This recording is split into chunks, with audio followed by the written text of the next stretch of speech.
Daniel Hayes never imagined that a simple compliment would unravel his entire world.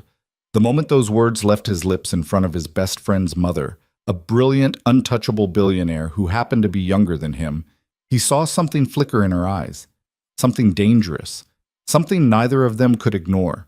What started as an innocent friendship would soon spiral into secret meetings, stolen glances, and a connection so intense it defied every rule they knew. This is the story of two lonely souls who found each other in the most impossible circumstances.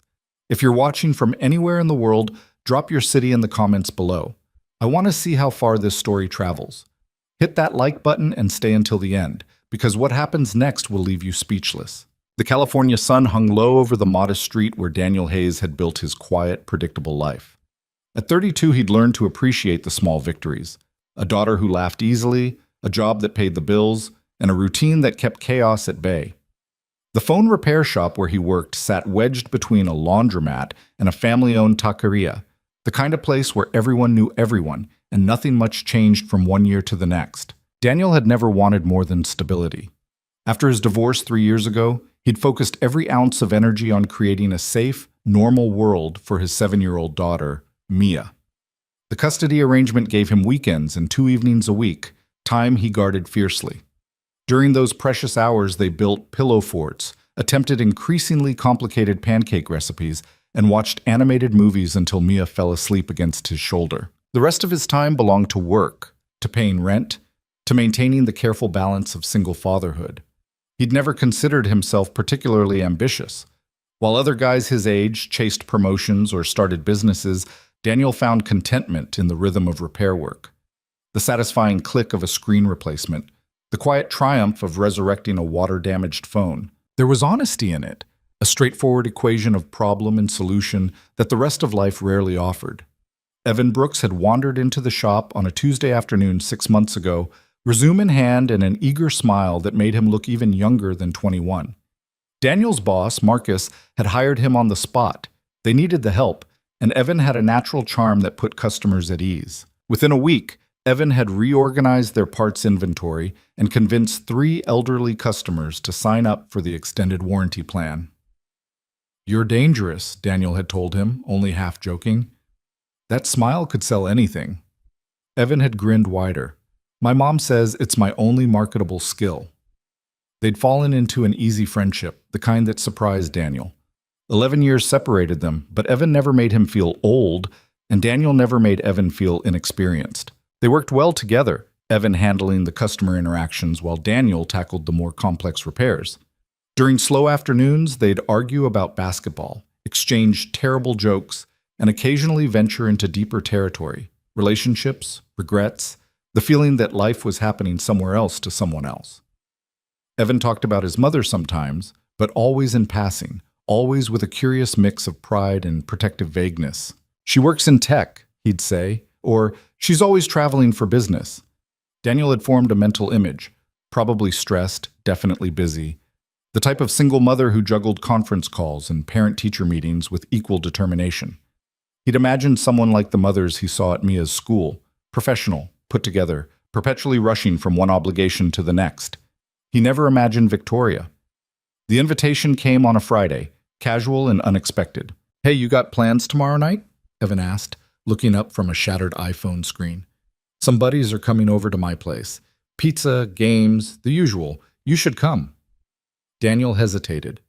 His weekends without Mia sometimes stretched long and lonely, but he'd grown comfortable with his own company. Still, something in Evan's expression, hopeful, almost eager, made him reconsider. "Your place?" Daniel asked. "Not your mom's place?" "Well, yeah, technically it's her house," Evan admitted. "But she's cool with it. She'll probably be working in her office anyway. She basically lives in there." Daniel considered the prospect of meeting Evan's mother, the awkward small talk, the parental scrutiny. But Evan's friendship had become one of the few bright spots in his routine, and turning down the invitation felt unnecessarily distant. "Sure," he said finally. "What time?" 7. "I'll text you the address." Evan's face lit up. "Fair warning, we take Mario Kart very seriously." The address, when it arrived on Daniel's phone the next afternoon, made him double-check the screen. He'd expected somewhere in the suburbs, maybe a condo complex near the college. Instead, the GPS directed him toward the hills, where the houses grew larger and the trees more carefully landscaped. Daniel felt the first flutter of unease as his aging Honda climbed the winding road. The homes here weren't just nice, they were estates, set back from the street behind gates and manicured lawns. He checked the address again, certain Evan must have made a mistake. But the numbers matched. He pulled up to a modern architectural masterpiece, all clean lines and floor-to-ceiling windows that glowed warm in the evening light. A fountain burbled softly near the entrance, and the garage. Jesus, the garage was probably bigger than his entire apartment. Daniel sat in his car for a long moment, suddenly conscious of the coffee stain on his jeans and the fact that he'd brought nothing but a six-pack of beer that now seemed embarrassingly inadequate. Evan hadn't even hinted that he lived somewhere like this. His phone buzzed. "You here? Just come to the front door." Daniel grabbed the beer and climbed out, feeling acutely out of place. The front door was solid wood, the kind that probably cost more than his monthly rent. He rang the bell and heard it echo somewhere deep inside the house. Evan answered almost immediately, looking completely at ease in basketball shorts and a faded t-shirt. "You made it. Come on in, man. Everyone's in the game room." The foyer alone could have swallowed Daniel's living room. Polished floors reflected the light from a chandelier that managed to be both modern and elegant. Abstract art decorated the walls, real art, the kind museums displayed. The whole space spoke of wealth, but tasteful wealth, the kind that didn't need to shout about itself. "Evan," Daniel said slowly, "what exactly does your mother do in tech?" Evan laughed, leading him through the house. "She's got a digital company, does pretty well. Come on, the guys are already arguing about teams." Does pretty well was clearly the understatement of the century, but Daniel didn't push. The game room, because of course there was a dedicated game room, already held 3 other guys around Evan's age, sprawled on leather couches, in front of a screen that belonged in a movie theater. The next 2 hours passed in a blur of competition, trash talk, and surprisingly good pizza that Evan had ordered from somewhere that definitely wasn't a chain. Daniel found himself relaxing, the impressive surroundings fading into background noise as he focused on not losing too badly at Mario Kart.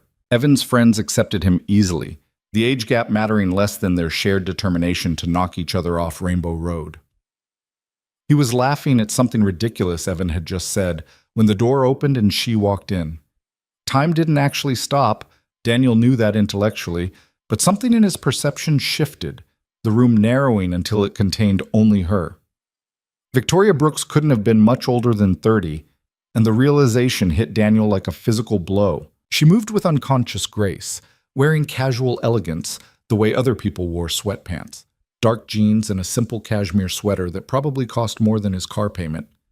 Her hair fell in loose waves past her shoulders, and when her eyes swept the room, they carried a quiet intelligence that suggested she never missed a detail. This was Evan's mother, the woman who had somehow raised a 21-year-old son while looking barely older than Daniel himself.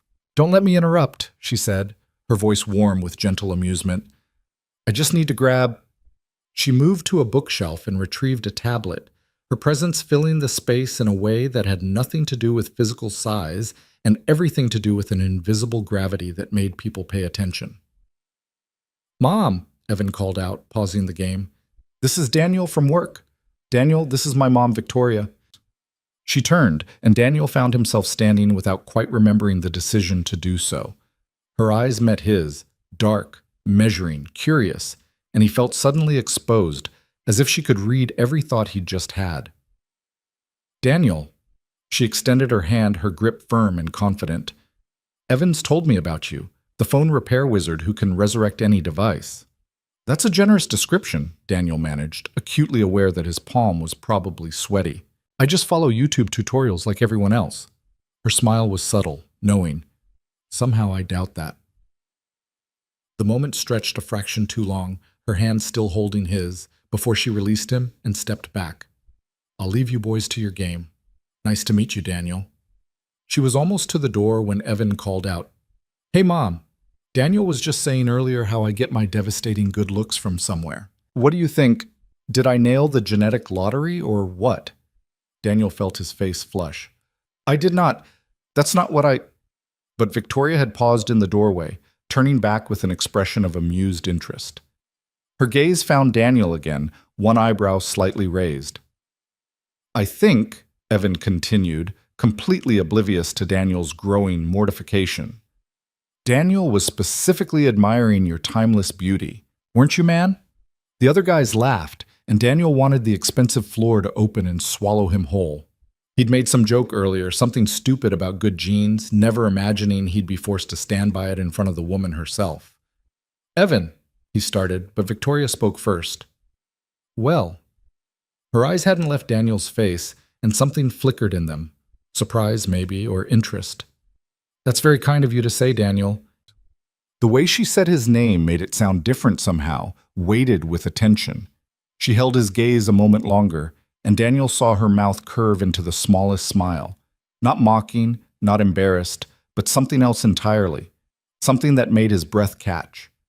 Then she was gone, the door closing softly behind her, leaving Daniel standing there while Evan restarted the game and the moment passed as if it had never happened. Except it had happened. Daniel felt it in the rapid beat of his heart, in the way his skin still tingled where she'd touched his hand. He'd complimented beautiful women before, his ex-wife, past girlfriends, casual dates, but none of them had looked at him the way Victoria just had, with that blend of acknowledgement and unmistakable awareness. "Dude, you okay?" Evan asked, handing him a controller. "You look weird." "Fine," Daniel said, forcing himself to focus on the screen. "Just need another beer." But he wasn't fine. For the rest of the evening, part of his mind remained hyper-aware of the house around them, wondering if Victoria was in her office, if she was thinking about their brief exchange, if that smile had meant what he thought it meant. When he finally left around midnight, thanking Evan and his friends for a great night, Daniel walked to his car feeling unsettled in a way he couldn't quite name.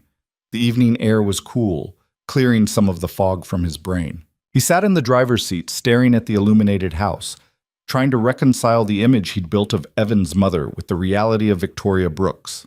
Young, successful, undeniably beautiful, and completely, impossibly off-limits. The drive home took 20 minutes, but Daniel's mind covered far more distance. He thought about the way she'd held his gaze, the subtle curve of her smile, the confidence in her movements. He thought about Evan, his friend, his co-worker, the kid who trusted him enough to invite him into his home. He thought about all the reasons why the attraction he felt, and it was attraction, undeniable and immediate, was wrong, complicated, and potentially destructive to the one genuine friendship he'd built in years. By the time he pulled into his apartment complex, Daniel had convinced himself it was nothing, a brief moment, easily forgotten. He'd probably never see her again anyway. Evan had said she was always working, always traveling. It would be fine. He was wrong about all of it. Monday morning arrived with the usual chaos of the repair shop. A line of customers clutching damaged phones, Marcus shouting about inventory, the smell of coffee and circuit boards. Daniel threw himself into work, grateful for the distraction. Evan arrived late, which wasn't unusual, and immediately started telling an elaborate story about his weekend that had nothing to do with Saturday night. Daniel half listened while replacing a battery, nodding at appropriate moments. It wasn't until lunch that Evan dropped the bomb. "Oh, hey," he said, looking up from his sandwich. "My mom wants to know if you're on Instagram." Daniel's hand stilled over the phone he'd been repairing. "What?" "Instagram. You know, the app with the pictures and—" "I know what Instagram is, Evan. Why does your mother want to know?" Evan shrugged, maddeningly casual. "She asked this morning, said she wanted to follow you or something. Are you on there or not?" Daniel's mind raced. He had an account, barely used, mostly pictures of Mia that he shared with his family, the occasional sunset photo when he felt artistic. Nothing interesting, nothing that would explain why Victoria Brooks would want to follow him. "Yeah," he said carefully. "I'm on there. Why?"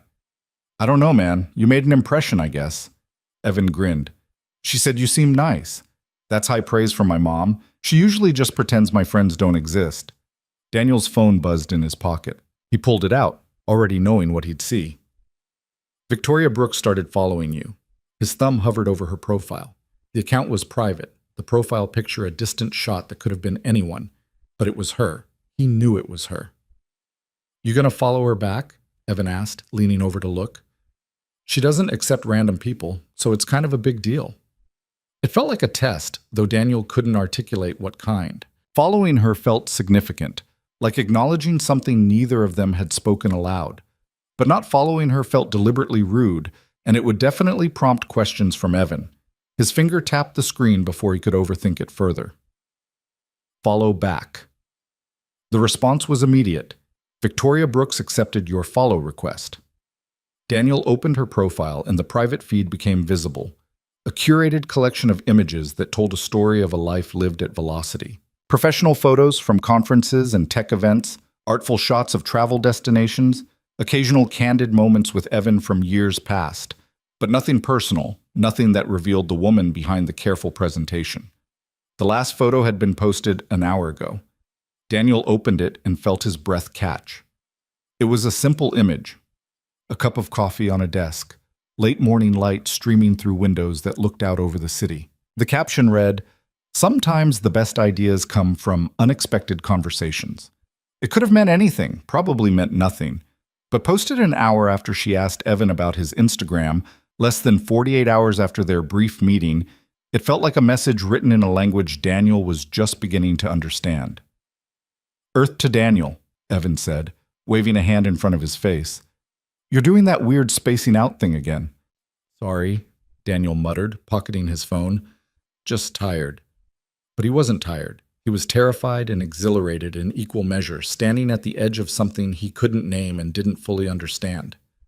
Over the following days, Victoria's presence in his digital life remained subtle but persistent. She liked a few of his photos. Nothing excessive, just enough to be noticeable. A picture of Mia building a sandcastle from last summer. A sunset shot he'd taken from his apartment balcony. A blurry selfie Evan had posted of the two of them at work, both making ridiculous faces. Daniel found himself scrolling through her feed more often than he wanted to admit, studying the careful composition of her life. He learned she'd given a keynote speech in Tokyo, that she'd invested in 3 new startups this quarter, that she drank her coffee black and preferred working late at night when the world grew quiet. He learned nothing about what she wanted from him, or if she wanted anything at all. Wednesday evening, Evan stopped by Daniel's workstation with his phone in hand. "So, apparently we're having dinner this Saturday. You, me, and my mom." Daniel looked up sharply. "What?"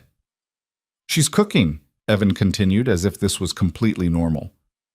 "Said she wanted to actually meet you properly since last weekend was so chaotic. I told her you probably had plans with your daughter, but she said to ask anyway." Daniel's mind spun through possibilities. Mia was with her mother this weekend. The schedule was fixed, predictable. He had no excuse, and Evan clearly expected him to come. "I can do Saturday," he heard himself say. Evan grinned. "Awesome. Mom's an amazing cook when she has time. You're in for a treat." The rest of the week crawled by with agonizing slowness. Daniel caught himself checking his appearance in the bathroom mirror at work, wondering if he needed a haircut, if his clothes were too casual, if any of this mattered. It shouldn't matter. Victoria Brooks was Evan's mother, a billionaire entrepreneur who existed in a completely different stratosphere. Whatever brief attraction he'd felt, whatever he'd imagined in her smile, was probably just wishful thinking from a lonely single father who needed to get out more. Saturday arrived anyway, indifferent to his anxiety. Daniel changed clothes 3 times before settling on dark jeans and a button-down shirt, casual enough not to look like he was trying too hard, nice enough to show respect. He bought flowers at the grocery store, then second-guessed the gesture and left them in his car. Then retrieved them again. Then left them one more time. He was overthinking everything, and he knew it.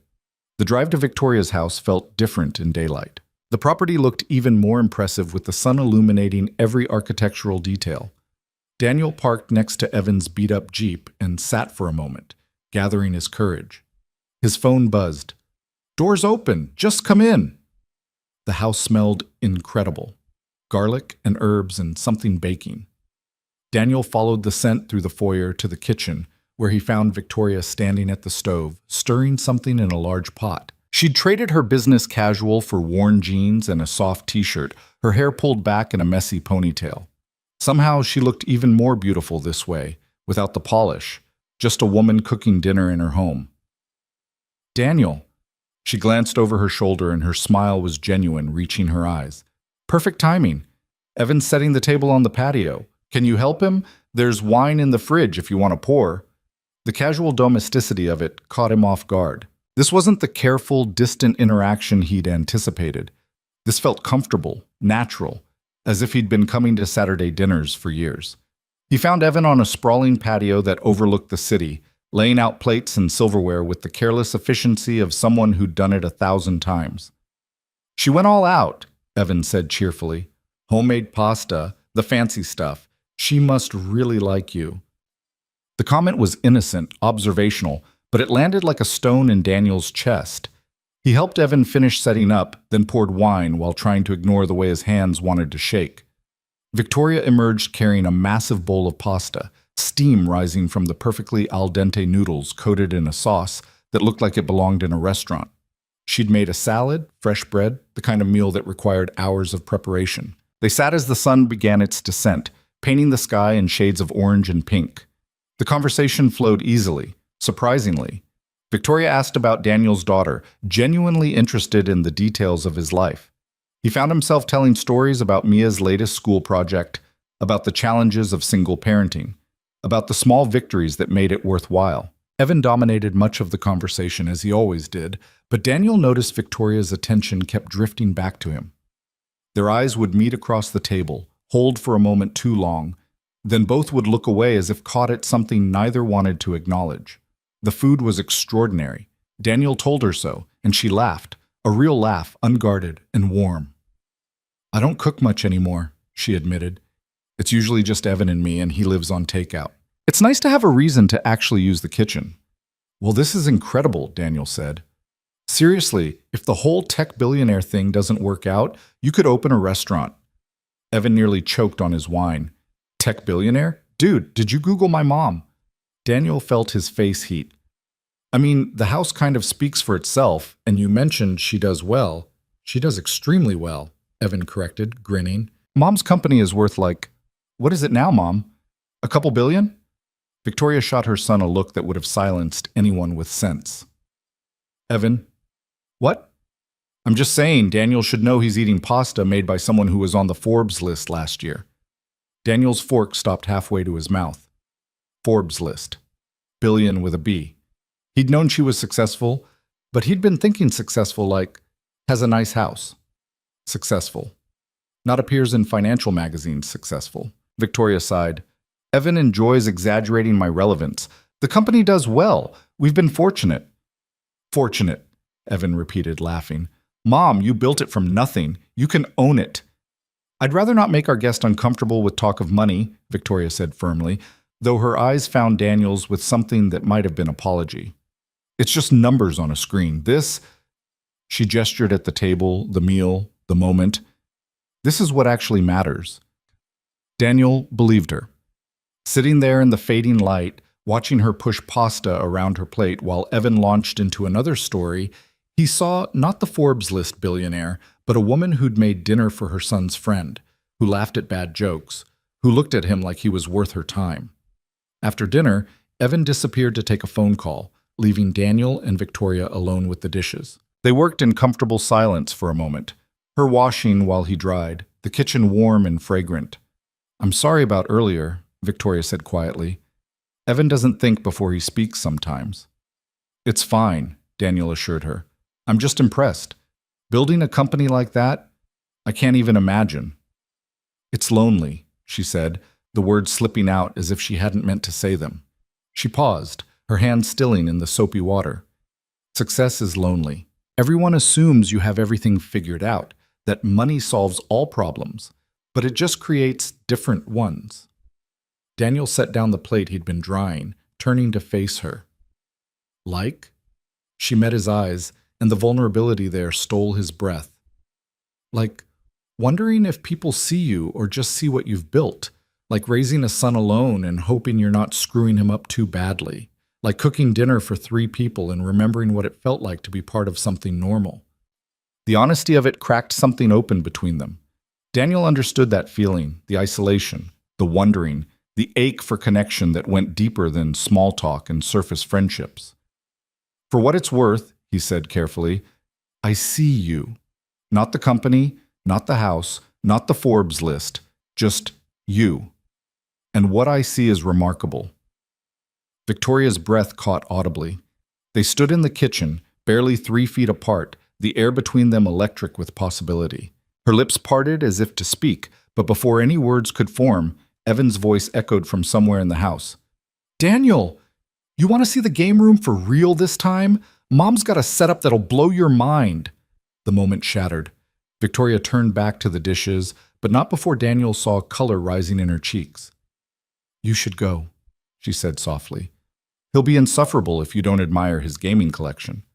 Daniel wanted to stay, wanted to continue the conversation that felt like the most honest exchange he'd had in years.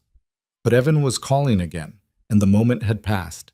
He spent the next hour letting Evan show off every technological marvel in the house, nodding appreciatively while his mind remained in the kitchen, replaying the look in Victoria's eyes when he'd said he saw her. When it was time to leave, Victoria walked him to the door, while Evan hunted for some game he wanted to lend Daniel.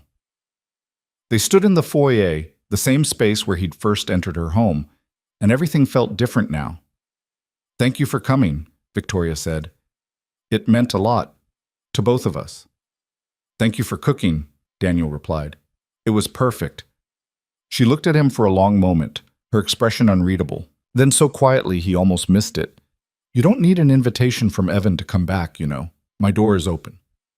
The words landed with the weight of significance. Not our door, my door. Victoria, he started, but she was already stepping back, creating distance. Drive safely, Daniel. Evan reappeared with 3 games Daniel would probably never play, and the moment dissolved into casual goodbyes and promises to hang out again soon. Daniel drove home in a daze, Victoria's words echoing in his mind. You don't need an invitation from Evan to come back. It was an offer, a door left open, a possibility hanging in the air between them. He knew what it meant, or thought he did, and the knowing terrified him more than anything he'd felt in years. Because Victoria Brooks, brilliant, successful, impossibly beautiful Victoria Brooks, was interested in him. A single father who fixed phones for a living, who drove a car held together by hope and duct tape, who had nothing to offer her except honesty and attention. And despite every rational reason why he should walk away, despite the complications and the risks and the fact that she was his best friend's mother, Daniel wanted nothing more than to walk back through that door she'd left open. His phone buzzed as he pulled into his apartment complex. A new message on Instagram from Victoria. Thank you for seeing me. 3 words that changed everything. Daniel sat in his car, staring at the message, knowing he stood at a crossroads. He could ignore it, let the moment pass, preserve his friendship with Evan, and maintain the safe, predictable rhythm of his life. Or he could respond, could step through the door she'd opened, could follow this unexpected, impossible attraction to wherever it led. His thumbs moved across the screen before his mind could stop them. Thank you for letting me. He hit send and sat in the darkness, his heart pounding, terrified and exhilarated and alive in a way he hadn't felt in years. Whatever came next, complicated, risky, potentially devastating, he was already in too deep to turn back. The story had begun, and Daniel Hayes, for better or worse, was ready to see where it would take him. The messages started small, almost innocent in their restraint. A comment on one of Daniel's photos the next day, something Mia had drawn that he'd posted with a proud father's enthusiasm. Victoria's response was simple. She has your creativity. Daniel stared at those 4 words for longer than reasonable, analyzing tone and intention in pixels and letters.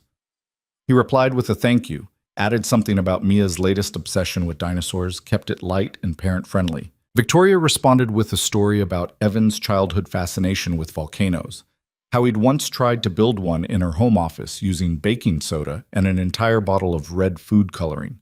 The conversation unspooled naturally from there, trading stories across the safety of screens. It felt harmless, these little exchanges throughout the day. A funny observation about work. A question about a recipe. The kind of casual chat that could exist between any 2 adults who'd shared a meal and discovered they enjoyed each other's company. Except it wasn't harmless, and Daniel knew it. Every notification from her made his pulse quicken. He found himself crafting responses with more care than necessary, reading and rereading before hitting send. At work, he'd catch himself smiling at his phone like a teenager, only to look up and find Evan watching him with amusement. New girlfriend? Evan asked one afternoon, grinning over a logic board replacement. Daniel's heart stopped. What? No, just a friend. Right, a friend who makes you smile like an idiot. Evan laughed, completely oblivious to the panic flashing across Daniel's face. Good for you, man. You need to get out more. The guilt arrived then, sharp and acidic. Evan trusted him. Evan had welcomed him into his home, into his family's life, never suspecting that Daniel was messaging his mother with increasing frequency, that those messages had started to feel like the best part of his day. Daniel tried to pull back, left messages unread for hours, responded with single words, created distance where there had been growing warmth. Victoria seemed to sense the shift immediately. Her messages became less frequent, more carefully neutral, until finally they stopped altogether. He should have felt relieved. Instead, he felt bereft, as if something vital had been taken away. He caught himself checking his phone compulsively, hoping for a notification that never came. Work became a distraction from the distraction, a way to stop thinking about what he'd deliberately broken. 3 days passed in this strange limbo. Then Evan casually mentioned at lunch, "Hey, my mom's having some work thing at the house Friday night. Some investors or whatever. She asked if I'd help host, and I figured you could come keep me sane. It's supposed to be super boring, but the food will be good, and we can sneak off once the business talk starts." Daniel should have said no. Should have invented a conflict, claimed exhaustion, done anything except what he actually did. "Sure," he heard himself say. "Sounds good." Evan beamed. "Perfect. Fair warning. You'll need to dress up. Like actual adult clothes. My mom's very particular about these things."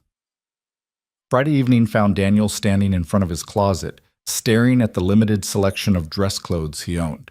He settled on dark slacks and the one good button-down shirt he kept for parent-teacher conferences, added a tie, then removed it, put it back on, took it off again. Eventually, he left it off, rolled his sleeves to the elbows, and called it good enough.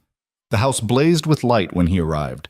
Cars lining the circular driveway, expensive cars, the kind with emblems Daniel recognized from commercials he couldn't afford to act on. He parked at the far end, suddenly conscious of his Honda's age and the small dent in the rear bumper he'd never bothered to fix. Inside, the house had transformed. Catering staff moved efficiently through rooms, offering champagne and hors d'oeuvres that probably cost more than Daniel's weekly grocery budget. Well-dressed professionals clustered in conversation groups, their laughter measured and strategic. This was Victoria's world, polished, powerful, completely foreign to everything Daniel knew. He found Evan in the kitchen, looking uncomfortable in a suit jacket. "Thank God you're here," Evan muttered. "I've been stuck making small talk with venture capitalists for an hour. Do you know how many ways people can discuss quarterly projections? Because I've learned all of them." Daniel laughed despite his nerves. "Where's your mom?" "Out there somewhere, being brilliant and charming and making people want to throw money at her ideas." Evan grabbed 2 glasses of champagne from a passing tray, handed one to Daniel. "Come on, let's at least look like we're networking." They drifted into the main living area, and Daniel saw her immediately. Victoria stood at the center of a group, commanding attention without seeming to try. She wore a midnight blue dress that managed to be both elegant and understated, her hair swept up to reveal the graceful line of her neck. As Daniel watched, she laughed at something one of the men said, touched his arm briefly. A gesture of professional charm that Daniel recognized as performance, not intimacy. Then her eyes found his across the room, and the performance faltered for just a fraction of a second. Something flickered in her expression, surprise, pleasure, uncertainty, before she smoothed it away and returned her attention to her conversation. But Daniel had seen it, the crack in the careful facade, the acknowledgement that he was here, that it mattered. "See what I mean?" Evan said, following his gaze. "She's in her element. Honestly, it's kind of scary how good she is at this." "She's impressive," Daniel agreed, meaning it in ways Evan couldn't understand. The next hour passed in a strange duality. On the surface, Daniel mingled politely, let Evan introduce him to people whose names he immediately forgot, nodded along to conversations about market disruption and scaling strategies. But underneath, he remained hyper-aware of Victoria's location in the room, tracking her movements like a compass finding north. She worked the crowd with practiced ease, moving from group to group, giving each person her full attention while never staying long enough to be trapped. Occasionally her eyes would drift in Daniel's direction, find him, hold for a heartbeat, then move on as if it had never happened. It was torture. Sweet, exquisite torture. Around 9 o'clock, the crowd began to thin. Important people made important exits, promising to send contracts and schedule follow-ups. Evan excused himself to help the caterers pack up, leaving Daniel alone in the living room, studying the art on Victoria's walls with feigned interest. "Do you like it?" Her voice came from directly behind him, close enough that he could smell her perfume, something subtle and expensive that made him want to lean closer. Daniel turned, found her standing near enough to touch, her professional smile replaced by something more genuine and uncertain. "I don't know enough about art to have an opinion," he admitted, "but it's beautiful. It was a gift from an artist I invested in early on. She's quite successful now." Victoria moved to stand beside him, both of them facing the painting instead of each other. "Sometimes I look at it and remember when she was just starting out, so full of doubt and hope. It reminds me that everything worth building begins with someone brave enough to try." The words felt layered with meaning beyond art and investment. Daniel's pulse hammered in his throat. "You stopped messaging me." Victoria's breath caught almost imperceptibly. "You stopped responding." "I was scared." "Of what?"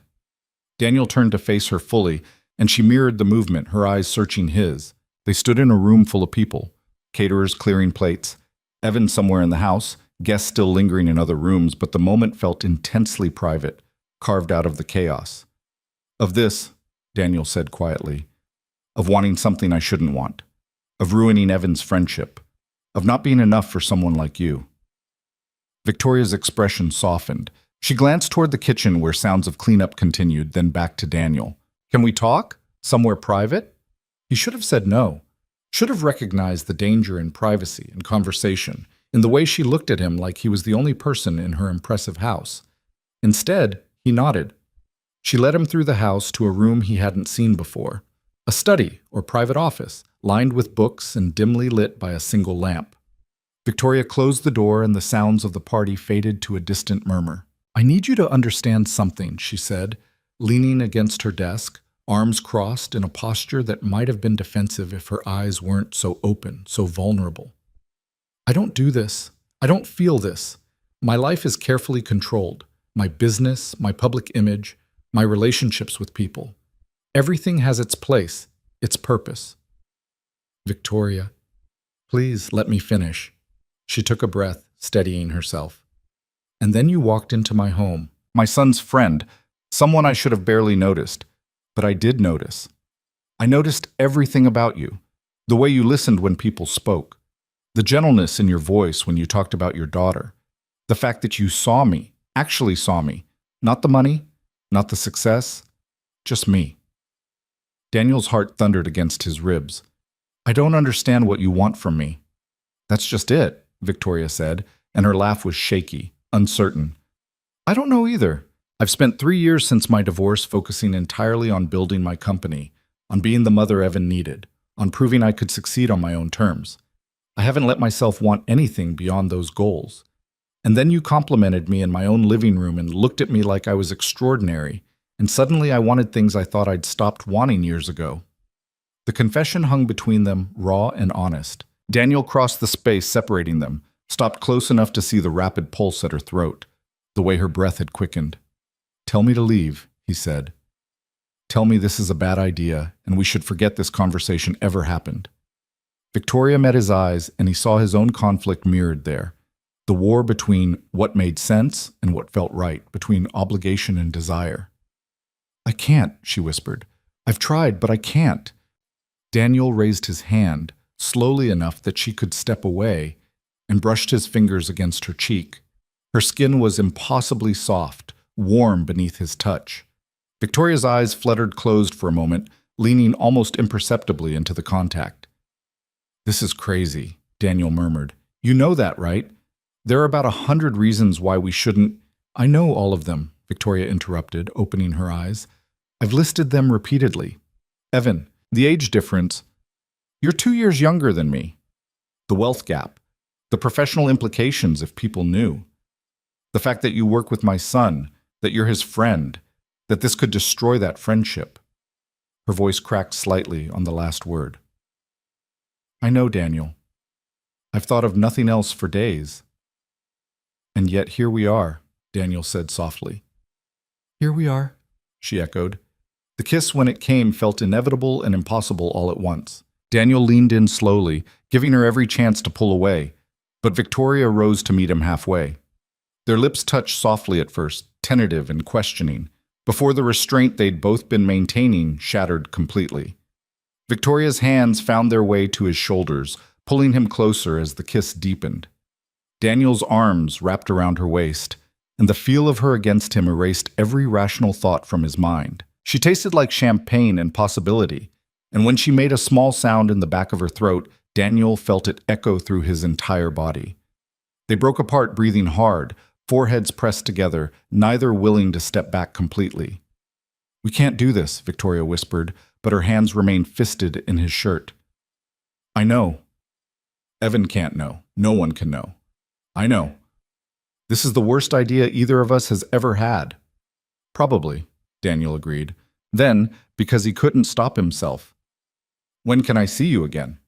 Victoria pulled back just enough to look at him, and her laugh was breathless, almost giddy. You're terrible for my carefully planned life. Is that a yes? She studied his face for a long moment, and Daniel saw the exact second she made her decision. Saw the moment caution lost to want, safety surrendered to risk.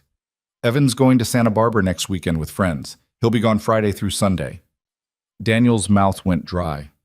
Okay, I shouldn't have said that. But you did. Daniel, a knock on the door made them spring apart like guilty teenagers.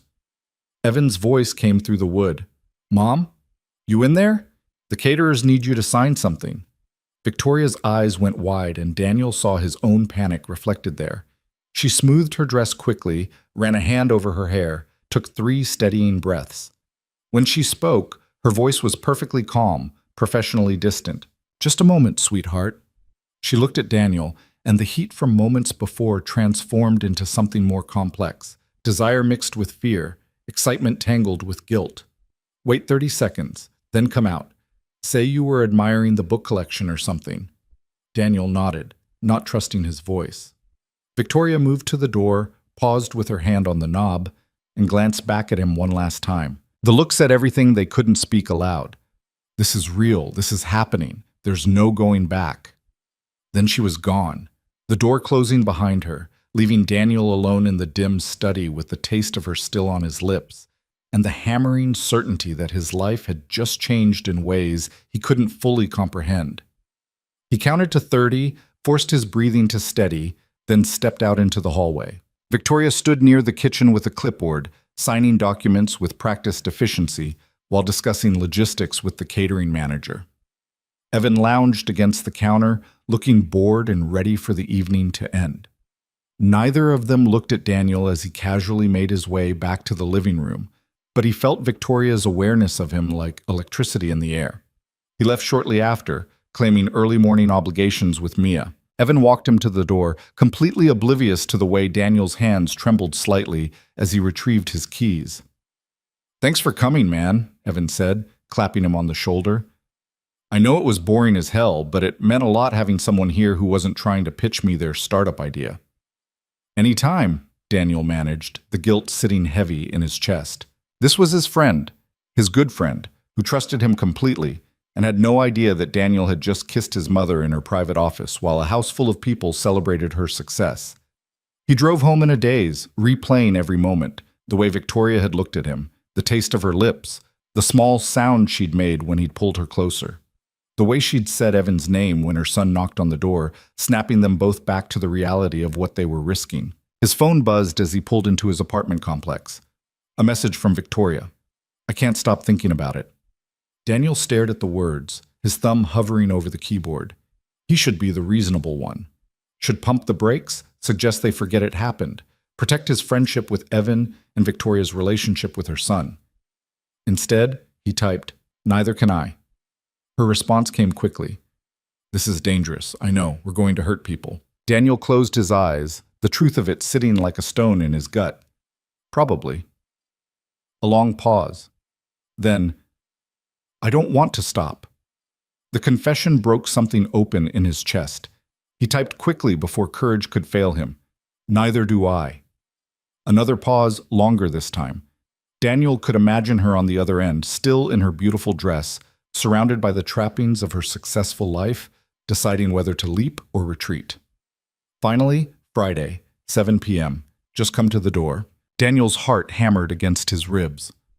I'll be there. The week that followed was a special kind of torture. At work, Evan talked excitedly about his Santa Barbara trip, oblivious to the way Daniel's attention kept drifting. Every interaction with his friend carried the weight of guilty knowledge, the secret that sat between them like a living thing. Victoria had gone quiet again on social media. No likes or comments, maintaining the distance they needed in public while the private messages continued in careful bursts. Nothing explicit, nothing that would reveal the depth of what they were planning, but the subtext screamed in every word. "What's your favorite food?" she'd asked on Tuesday. "Why?" Daniel had responded. "I want Friday to be perfect." The simple statement had made his breath catch. She was planning for him, thinking about him, caring about details that had nothing to do with business strategy or investment returns. On Thursday night, Evan stopped by Daniel's apartment to drop off a gaming controller he'd borrowed. "You should come to Santa Barbara with us," he said, flopping onto Daniel's worn couch. "My buddy rented this sick beach house, and there's plenty of room." Daniel's throat went dry. "Can't. I've got Mia this weekend." The lie came easier than it should have. In reality, Mia was with her mother for an extended visit, something about a family wedding Daniel hadn't been invited to. He had the whole weekend free, completely unaccounted for, and he just lied directly to his best friend's face about it. "Bummer," Evan said, genuinely disappointed. "Next time then." "Hey, can you check on my mom while I'm gone? She gets weird when the house is empty, works too much, and forgets to eat real food." The irony nearly choked Daniel. "Yeah," he managed. "I can do that." "You're a good friend, man," Evan said, standing to leave. "Seriously, I'm glad you moved here."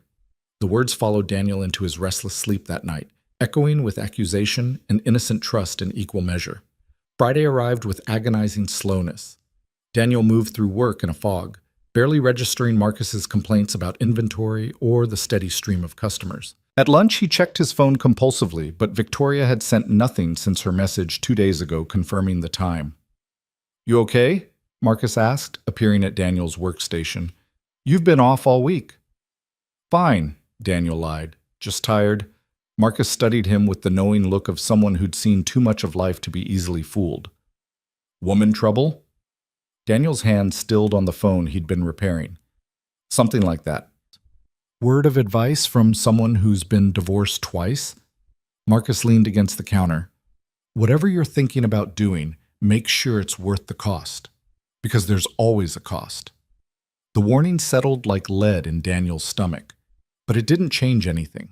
He was already too far gone, already counting hours until 7 o'clock, already choosing Victoria over sense and safety and the friendship that had meant so much just weeks ago. He left work early, claiming a headache that wasn't entirely fabricated. At home, he showered for the second time that day, changed clothes 3 times, tried to eat dinner but managed only a few bites. His reflection in the mirror showed someone nervous and reckless, balanced on the edge of a decision that would alter the trajectory of his carefully rebuilt life. At 6:30, he got in his car. The drive to Victoria's house took 20 minutes, but Daniel stretched it to 40, circling blocks and second-guessing everything. He could still turn around.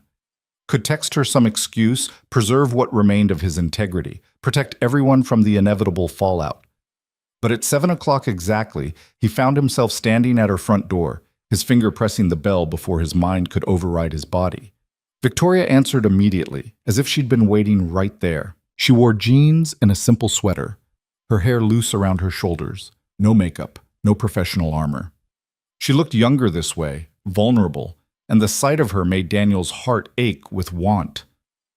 "Hi," she said softly. "Hi." They stood there for a moment, the threshold between them feeling symbolic of so much more. Then Victoria stepped back, an invitation and a question all at once.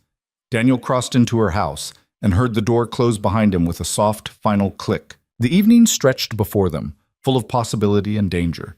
And Daniel Hayes, single father, phone repair technician, man who'd always chosen safety over risk, decided that some things were worth the cost, no matter how high the price might eventually climb. The house felt different without the crowds, without Evan's presence filling the spaces between them. Victoria led Daniel through rooms he'd seen before, but now seemed transformed by the weight of intention, each step forward a choice neither of them could take back. She'd set the dining table with two places, candles already lit, their flames casting dancing shadows across the walls. The smell of cooking drifted from the kitchen, something rich and complicated that must have taken hours to prepare.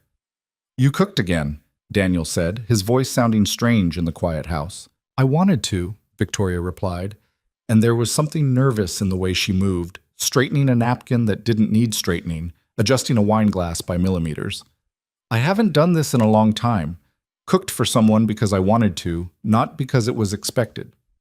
Daniel watched her fidget, this woman who commanded boardrooms and convinced investors to part with millions, reduced to uncertain movements by the simple act of a private dinner. The vulnerability of it made him brave. "Victoria," he said quietly, and she stopped, turned to face him. "We don't have to do anything. We can just talk, have dinner, and I can leave. No pressure, no expectations." She studied him for a long moment, and he saw the war playing out behind her eyes, the battle between caution and desire, between the life she'd built so carefully and the possibility of something unplanned and dangerous. "I don't want you to leave," she said finally. "I've thought about nothing but tonight for 7 days. I've rehearsed what I'd say, how I'd act, tried to convince myself this was just curiosity or loneliness or some midlife crisis I didn't see coming." She moved closer, closing the distance between them. "But it's none of those things. It's you, Daniel. Somehow, impossibly, it's you." The confession stripped away his last hesitation. Daniel reached for her, and Victoria came willingly into his arms, her body fitting against his like a question finally finding its answer. He kissed her slowly this time, without the urgency of their first stolen moment, taking time to learn the shape of her mouth, the taste of her, the small sound she made when his hands found the small of her back. When they finally broke apart, Victoria was breathing hard, her eyes dark with want. "Dinner's going to burn," she murmured against his lips. "I don't care. I spent 3 hours on that sauce." Daniel laughed, the sound surprising him with its easiness. "Then we should probably eat it." They moved to the kitchen together, Victoria checking pots while Daniel poured wine, and the domesticity of it felt shockingly natural, as if they'd done this 100 times before, as if there was nothing strange about a phone repair technician and a billionaire tech entrepreneur moving around each other in practiced harmony. Victoria had made coq au vin, the chicken falling off the bone in a sauce so complex Daniel could taste layers of flavor with each bite. They ate slowly, talking about everything except the elephant in the room, Evan, the complications, the impossibility of what they were starting. Instead, Victoria told him about growing up poor in a small town, about the scholarship that changed her life, about building her first company in a garage while Evan napped in a playpen beside her desk. Daniel shared stories about his marriage, the slow dissolution that had left him more relieved than heartbroken, about discovering that single fatherhood suited him better than the partnership he'd tried to maintain. "Evan's father left when he was 2, Victoria said quietly, swirling wine in her glass. "Just decided one day that he wasn't cut out for family life and walked away. I was 23, broke, furious, and terrified I'd screw up raising a child alone." "You didn't screw up," Daniel said. "Evan's a good kid. That's because of you." Victoria's smile was sad, complicated. "He's a good kid who would be devastated if he knew we were here together, who would feel betrayed by both of us." There it was, the truth they'd been dancing around all evening. Daniel set down his fork, no longer able to pretend at appetite. "I know. I think about it constantly. The lying, the sneaking around. What it'll do to him if he finds out." "When?" Victoria corrected softly. "These things always come out eventually, Daniel. Secrets don't stay buried, especially ones this significant." "So what do we do?" He heard the pleading in his own voice, the desperate hope that she had an answer he couldn't find. "Walk away now before it gets worse? Pretend this never happened?" Victoria reached across the table, her fingers finding his. I've spent my entire adult life making rational decisions, calculated risks, strategic moves, every choice designed to build towards specific goals. And it's worked. I have the success, the money, the respect. She paused, her thumb tracing circles on his palm. But I'm so tired of being rational, Daniel. I'm tired of doing the right thing at the expense of feeling anything real. This feels real, Daniel said.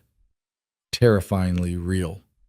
Victoria stood, still holding his hand, and tugged him gently to his feet. Come with me. She led him through the house to a room he hadn't seen before, a private sitting area with floor-to-ceiling windows that looked out over the city lights. The space felt intimate, personal, filled with comfortable furniture and books, and the kind of details that revealed who Victoria was when she wasn't performing success for the world.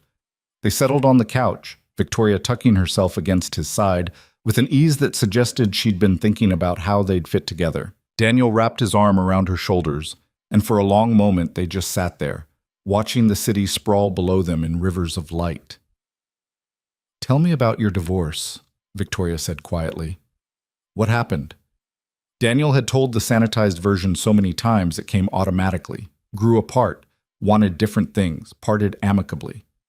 But something about the darkness, about the way Victoria's head rested against his shoulder, made him want to offer truth instead of comfortable lies. I married Sarah because it seemed like what I was supposed to do, he began. We'd been dating for 2 years, everyone expected it, and I loved her in this comfortable, easy way. But after Mia was born, I realized comfortable wasn't enough. Sarah wanted a bigger house, a better car, kept pushing me to find a job with more prestige, more money. She looked at our life and saw what was missing. I looked at it and saw what we had. What did you have? Victoria asked. A healthy daughter. Enough money to pay bills, time together as a family. It wasn't glamorous, but it was real. Daniel felt Victoria shift slightly against him, her fingers finding his and lacing their hands together. Sarah wanted me to be ambitious in ways I wasn't, wanted me to want more. And when I couldn't give her that, couldn't be who she needed, she found someone who could. She cheated? Yeah, with her boss, ironically, a guy who drove a BMW and talked about his portfolio at dinner parties. The divorce was quick and surprisingly civil. She got remarried 6 months later to someone who could give her the life she wanted.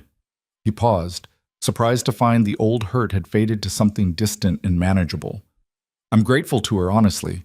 She freed me to be content with who I am, instead of constantly striving to be someone else. Victoria lifted her head to look at him, her expression thoughtful. And you are? Content? I was, Daniel said carefully. Before you, I was content. My life was small and predictable and safe, and that felt like enough. And now? He met her eyes, saw his own conflict reflected there. Now I want things I shouldn't want. Now small feels suffocating and safe feels like surrender. Victoria kissed him then, soft and searching, and Daniel tasted salt on her lips before realizing she was crying. He pulled back, concerned, but she shook her head. Don't stop, she whispered. Please don't stop. They made love slowly on the couch overlooking the city, learning each other with careful attention and increasing urgency. Victoria's skin was impossibly soft beneath his hands, her body responding to his touch with gasps and whispered encouragement that drove him to the edge of control. When she said his name, breathless and wanting and completely present, Daniel felt something inside him shift permanently, like a compass finding true north after years of wandering. Afterward, they lay tangled together, Victoria's head on his chest, his fingers tracing lazy patterns on her shoulder. The city continued its glittering display below them, indifferent to the way two people's lives had just irrevocably changed. What happens now? Daniel asked quietly. Victoria was silent for so long he thought she might have fallen asleep. Then, I don't know, I've never done anything like this before. Never wanted anyone enough to risk everything I've built. We could tell Evan. Be honest about what this is. And what is this, Daniel? Victoria lifted her head to look at him, and the vulnerability in her face made his chest ache. A fling, a relationship, something more, because I need to know what I'm risking my son's trust for.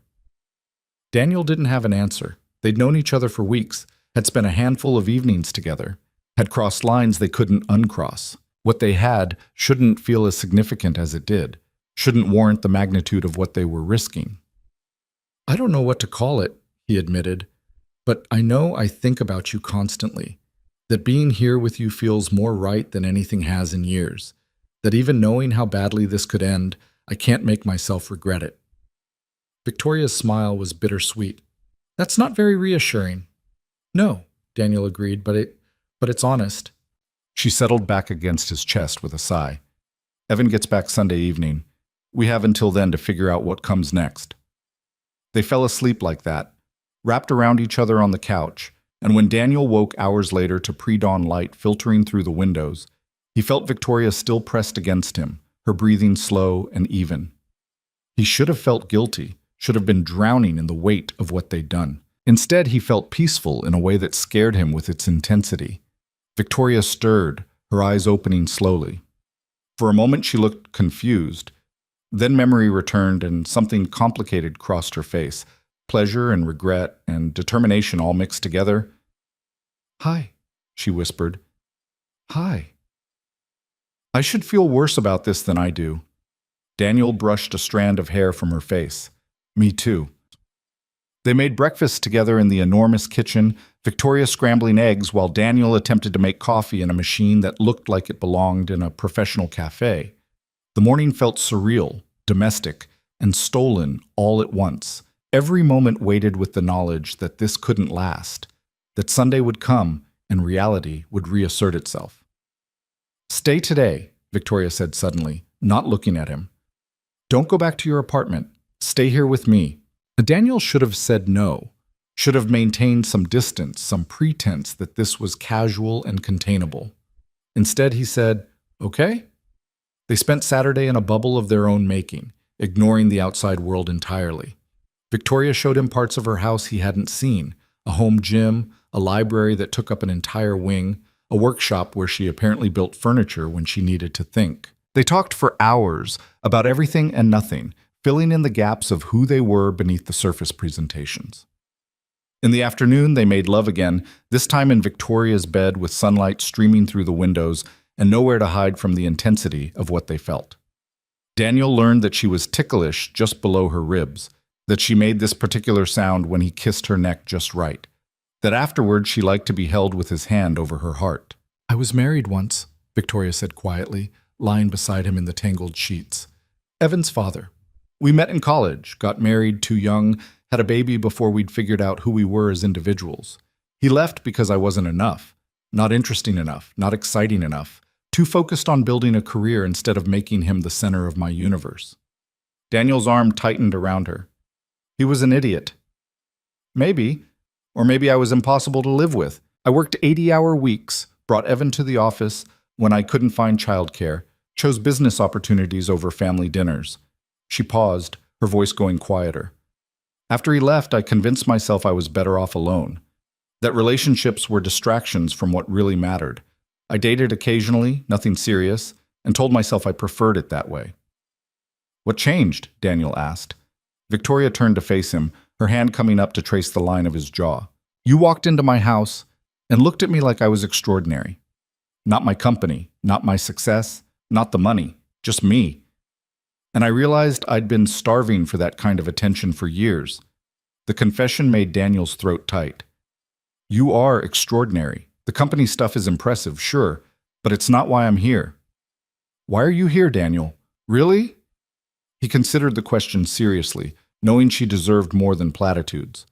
"Because you make me feel awake. Because talking to you is the best part of my day. Because I look at you and see someone who's built an incredible life but is still brave enough to admit it's not enough, that there's something missing." He paused, meeting her eyes. "Because I think you might be missing the same thing I am." "What's that?" "Someone who sees us, really sees us, flaws and failures and all the messy human parts we hide from everyone else." Victoria kissed him softly, and Daniel tasted tears again. They made love once more, slower this time, with the desperate edge of people trying to hold on to something they knew was temporary. Saturday bled into evening, and they cooked dinner together, Victoria chopping vegetables while Daniel handled the pasta, both of them moving in synchronization that felt practiced despite its newness.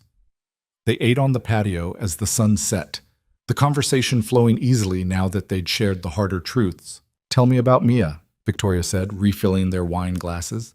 "What's she like?" Daniel's face lit up the way it always did when talking about his daughter.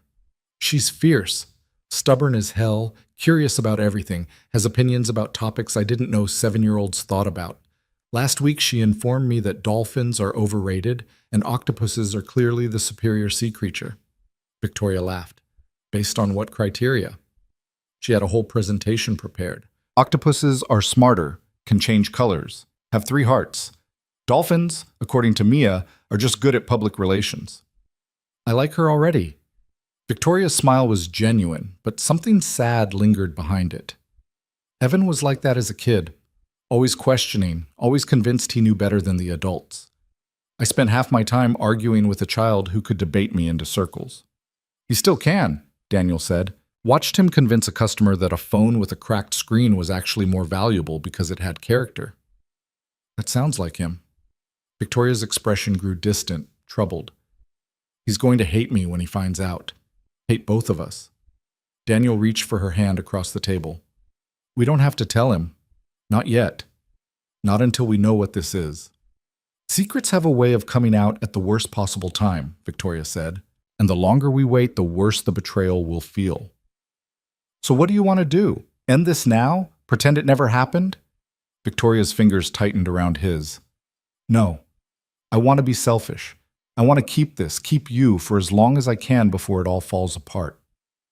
The acknowledgement that it would fall apart, not if, but when, settled between them like a third presence at the table. Daniel knew she was right. This thing they'd started couldn't survive in the shadows indefinitely. Eventually they'd have to choose between truth and continuation, and either choice would destroy something precious. But that was a problem for future Daniel and future Victoria. Tonight, sitting on her patio under a darkening sky, he could pretend they had all the time in the world.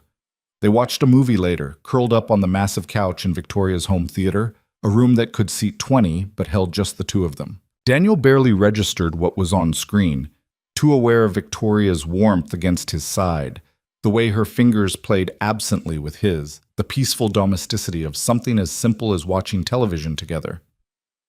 "I could get used to this," Victoria murmured during a quiet moment in the film. "Don't," Daniel said, even as his arm tightened around her. "It'll make Sunday harder. Sunday is already going to be impossible." She tilted her head to look at him. "How do we go back to normal? How do I watch you and Evan together at work or at my house and pretend I don't know exactly how you look when you—" Daniel kissed her to stop the words, to stop the future from crashing into their stolen present. Victoria responded immediately, shifting to straddle his lap, the movie forgotten as they lost themselves in each other once more. They made it to her bedroom eventually, leaving a trail of clothes across the house, and Daniel learned that privacy and time made Victoria bolder, more vocal about what she wanted. She was generous and demanding in equal measure, guiding his hands and mouth with whispered instructions that drove him to the edge of sanity. Afterward, lying in the darkness with Victoria's head on his shoulder, Daniel felt the weight of reality pressing in. Tomorrow, Evan would return. Tomorrow, they'd have to go back to their separate lives, to maintaining the fiction that nothing had changed between them. "What are you thinking?" Victoria asked softly. "That I don't want tomorrow to come." "Me neither." She pressed a kiss to his chest, just over his heart. "But it will anyway. It always does." They fell asleep wrapped around each other, and when Daniel woke in the deep hours of the night, he took a moment to study Victoria's sleeping face in the moonlight filtering through the windows. She looked younger in sleep, the careful control she maintained during waking hours completely absent. He memorized the moment, the weight of her against him, the soft sound of her breathing, the peace he felt despite everything this relationship represented. He loved her. The realization arrived without fanfare, just a quiet certainty settling into his bones. It was too soon, too fast, too complicated to ever work, but the truth remained. Somewhere between compliments in her living room and scrambled eggs in her kitchen, between stolen kisses and honest conversations, he'd fallen completely and irrevocably in love with Victoria Brooks. The knowledge terrified him. Love made everything harder, raised the stakes beyond simple attraction or even relationship territory. Love meant the eventual fallout would destroy him, would shatter something essential that he might never fully recover. But lying there in the darkness with Victoria sleeping peacefully against him, Daniel couldn't bring himself to regret it. Some things were worth the cost, worth the risk, worth the inevitable pain. He'd figure out how to survive the aftermath when it came. For now, he had a few more stolen hours, and he intended to hoard every moment. Sunday arrived with cruel inevitability. Daniel woke to find Victoria already up, standing at the window in one of his shirts, staring out at the city with an expression he couldn't read. "What time does Evan get back?" he asked quietly. "He texted last night, around 6. Victoria didn't turn from the window, which means you should probably leave by 4 just in case.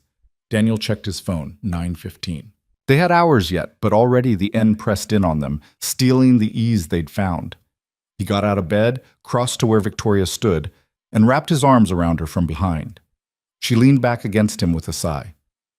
"I don't want to let you go," she whispered, "so don't. Not yet." They spent the morning in deliberate slowness, making breakfast together, taking a walk through Victoria's expansive property, sitting in the sunroom reading in comfortable silence. Every action felt weighted with significance, as if they were both trying to commit the normalcy to memory before it became impossible. Over lunch, sandwiches they barely touched, Victoria finally voiced what they'd both been avoiding. "We need to figure out how this works. The logistics of seeing each other without Evan knowing." "You make it sound like a business transaction," Daniel said, though he knew she was right. "It has to be strategic if we want it to survive." Victoria's fingers drummed against her coffee cup. "You can't come here when Evan's home. We can't be seen together in public. No social media, no paper trail, nothing that could accidentally reveal what we are to each other." "What are we to each other?" Daniel asked. "We never actually defined that." Victoria met his eyes, and the vulnerability there made his chest ache. "I don't know. What do you want us to be?" Daniel reached across the table, taking her hand. "I want to be able to call you my girlfriend. I want to take you to dinner at actual restaurants. I want to not feel like I'm betraying my best friend every time I think about you." He paused, swallowing hard. "But since we can't have any of that, I'll take whatever you're willing to give me. Stolen weekends when Evan's away. Late-night messages. Whatever moments we can carve out of our impossible situation." "That sounds awful," Victoria said, but she was smiling sadly. "Secret relationship with built-in expiration date. Really know how to show a woman a good time. It's all I've got to offer." "No." Victoria stood, moving around the table to settle in his lap, her arms looping around his neck. "You offer honesty, presence, the feeling that I matter beyond what I can provide or achieve. That's worth more than fancy dinners and public acknowledgement." Daniel kissed her softly, tasting coffee and sadness and determination. "We're going to hurt so badly when this ends." "I know." Victoria rested her forehead against his. "But I'd rather have this and lose it than never have it at all." They made love one last time in the sunroom, surrounded by windows and afternoon light, with the clock ticking down to Daniel's departure. It felt different from the previous times, slower, tinged with melancholy, an ending masquerading as connection. At 3:30, Daniel reluctantly began gathering his scattered belongings. Victoria followed him through the house, and he could feel her watching as he collected his phone, his keys, the jacket he'd abandoned somewhere Friday night. They stood at the front door, neither quite ready to open it and break the spell of their weekend together. "Text me when you get home?" Victoria asked, her voice small. "Of course." Daniel cupped her face in his hands, memorizing the exact shade of her eyes, the curve of her mouth, the way she looked at him like he was worth the complication. "This isn't goodbye. It's just see you later." "When?" The desperation in the single word broke his heart. "I don't know. Soon. Whenever we can manage it." Victoria kissed him one last time, pouring everything unsaid into the contact, longing and fear and hope and resignation. When they finally broke apart, Daniel saw tears tracking down her cheeks. "Go," she whispered, "before I ask you to stay and ruin everything." Daniel forced himself to open the door, to step through it, to walk to his car without looking back. If he looked back, he'd see Victoria standing in the doorway, and if he saw her, he'd turn around and they'd both make choices they couldn't unmake. He drove away from her house feeling like he'd left something vital behind, some essential part of himself that only worked properly in her presence. His apartment felt especially small and empty when he arrived, the silence oppressive after a weekend filled with Victoria's voice, her laugh, her presence. His phone buzzed. "You home?" "Yeah," he typed back. "You okay?" "No, but I will be. Thank you for this weekend. Thank you for taking the risk." A long pause. Then, "It was worth it. Whatever happens, it was worth it." Daniel stared at the message, his throat tight with emotion he couldn't name. "It was," he agreed. Another pause. "Evan just got home. I have to go." "Okay. Talk soon." Victoria sent a heart emoji, the first time she'd used one, and then went silent. Daniel imagined her greeting Evan, asking about his trip, slipping back into the role of mother with the same careful control she'd abandoned with Daniel for 2 perfect days. His own phone rang 20 minutes later. Evan's name lit up the screen. "Hey man," Evan said, sounding tired but happy. "I'm back. Weekend was epic. You get up to anything interesting?" The lie formed easily, automatically, proof that Daniel had already learned the shape of this deception. "Not much. Took Mia to the park, caught up on some repairs. You know, the usual." "Sounds boring as hell," Evan laughed. "Hey, you want to grab dinner this week? I've got stories, and I want to hear what you've been up to." Daniel closed his eyes, hating himself and unable to stop. "Yeah, sure, sounds good." They made plans for Tuesday, exchanged a few more pleasantries, and hung up. Daniel sat in his living room as darkness gathered outside, staring at his phone and thinking about the weekend he'd just had, the woman he'd fallen in love with, and the friend he was systematically betraying with every word, every secret, every moment he chose Victoria over honesty. The guilt would come, he knew that. The consequences would arrive eventually, as inevitable as Sunday had been. But for now, sitting alone in his apartment with the ghost of Victoria's perfume still clinging to his shirt, Daniel couldn't bring himself to regret a single moment. He was in love. He was lying. He was alive in a way he hadn't been in years. And though it would almost certainly destroy him, Daniel Hayes couldn't wait to do it all again. The deception became the second skin Daniel wore with increasing ease, and that terrified him more than the lying itself.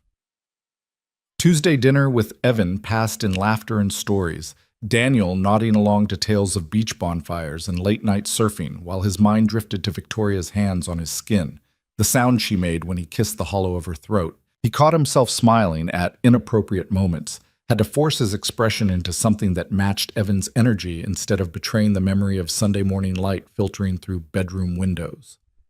"You're distracted tonight," Evan observed, stealing a French fry from Daniel's plate. "Everything okay?" Daniel's heart lurched.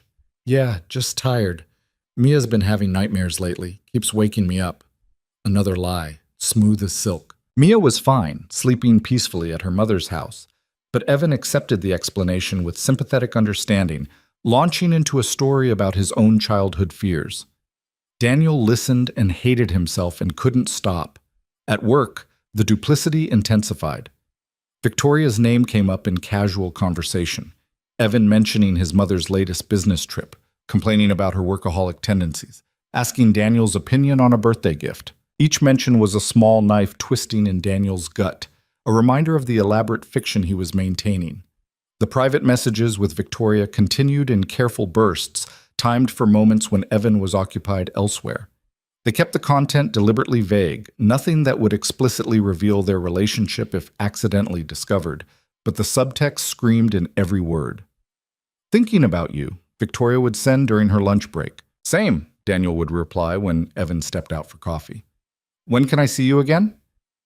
"Soon. I hope soon." But soon proved frustratingly elusive. Evan's presence became a constant barrier, inviting Daniel over for dinner, suggesting they grab drinks after work, casually mentioning his mother would be home that evening. Each invitation was innocent, friendly, the natural continuation of their relationship, but it built a wall between Daniel and Victoria that grew higher with each passing day. 2 weeks crawled by without them finding a moment alone. The frustration built like pressure in Daniel's chest, making him short-tempered at work, distracted with Mia during their weekend together. He'd pull out his phone compulsively, checking for messages that came in maddeningly brief spurts before Victoria had to return to whatever meeting or conference call demanded her attention. I miss you, she sent late one Thursday night.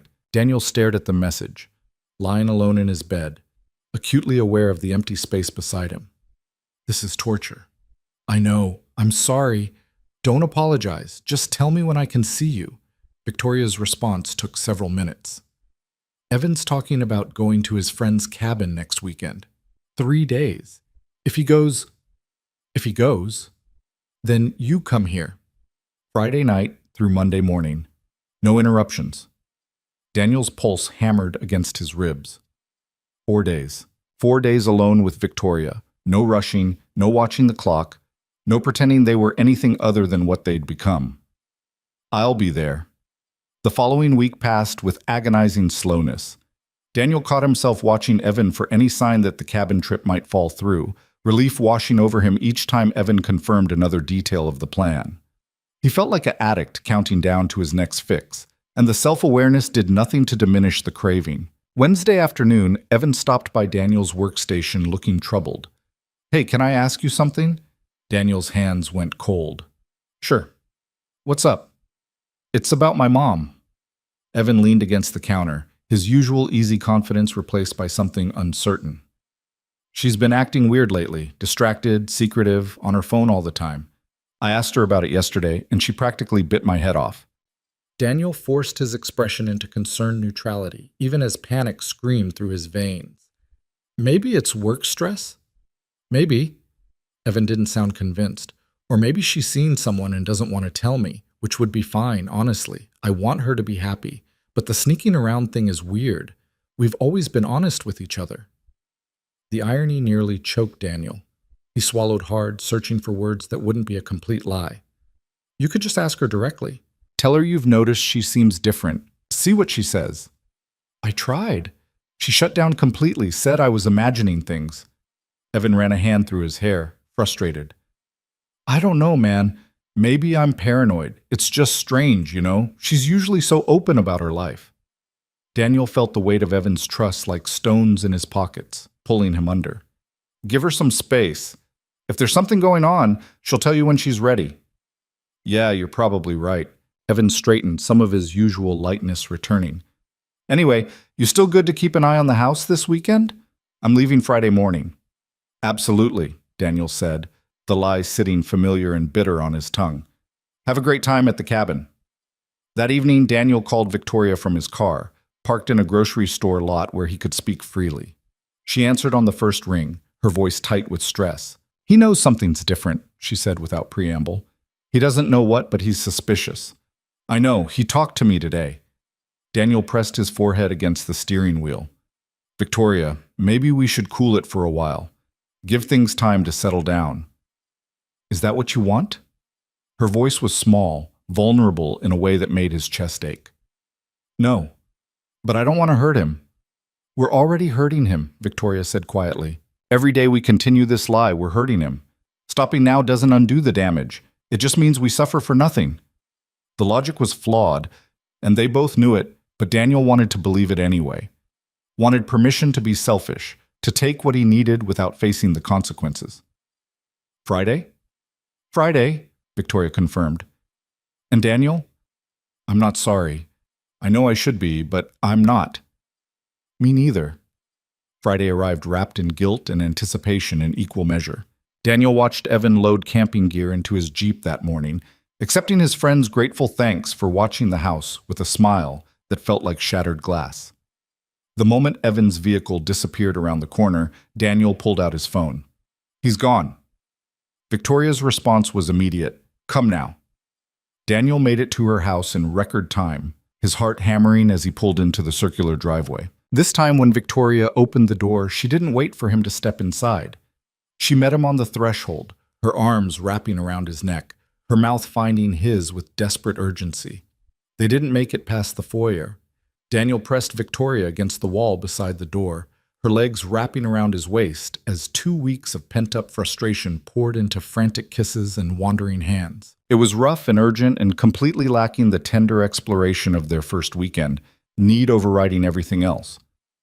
Afterward, they made it to the couch, collapsing in a tangle of limbs and racing hearts. Victoria's laugh was breathless, almost giddy. Well, that was one way to say hello. Sorry, Daniel muttered against her shoulder. 2 weeks is too long. Don't apologize, I was about to lose my mind. She shifted to look at him, her fingers tracing the line of his jaw. I have a confession to make. What? I may have cleared my entire schedule for the weekend.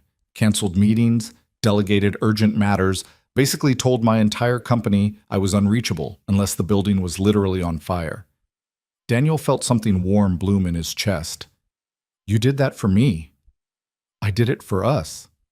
Victoria's smile was soft, genuine. I'm tired of stealing moments. I want actual time with you, Daniel. Time to just exist together without constantly watching the clock. They spent Friday evening rediscovering the easy rhythm they'd found their first weekend together. Victoria cooked while Daniel chopped vegetables and told her about Mia's latest school project, a diorama about the solar system that had somehow ended up featuring dinosaurs on every planet. She insisted they were scientifically accurate dinosaurs, Daniel explained, laughing at the memory. Told her teacher that if humans could imagine living on Mars, dinosaurs could definitely handle Jupiter. I love her logic, Victoria said, stirring sauce with a smile. She sounds fearless. She is. Sometimes it terrifies me how bold she is. She doesn't second-guess herself the way I do, just commits to whatever wild idea crosses her mind. He paused, something occurring to him. I think you'd like her. And she'd like you. The words hung between them, weighted with implication. Meeting each other's children meant something, suggested a future neither of them had dared to fully imagine. Victoria's hand stilled on the spoon. Daniel, I know, he said quickly. I know that's impossible right now. Maybe always impossible. I just meant, I know what you meant. Victoria set down the spoon, turned to face him fully. And I'd love to meet her someday. If we ever figure out how to make this work in the real world instead of in hiding. The phrase in hiding landed heavily. That's what they were doing, hiding from Evan, from the world, from the complications that would arise the moment anyone knew the truth. Daniel crossed to where Victoria stood, pulling her into his arms. I hate that we have to hide, he said quietly. I want to take you to dinner.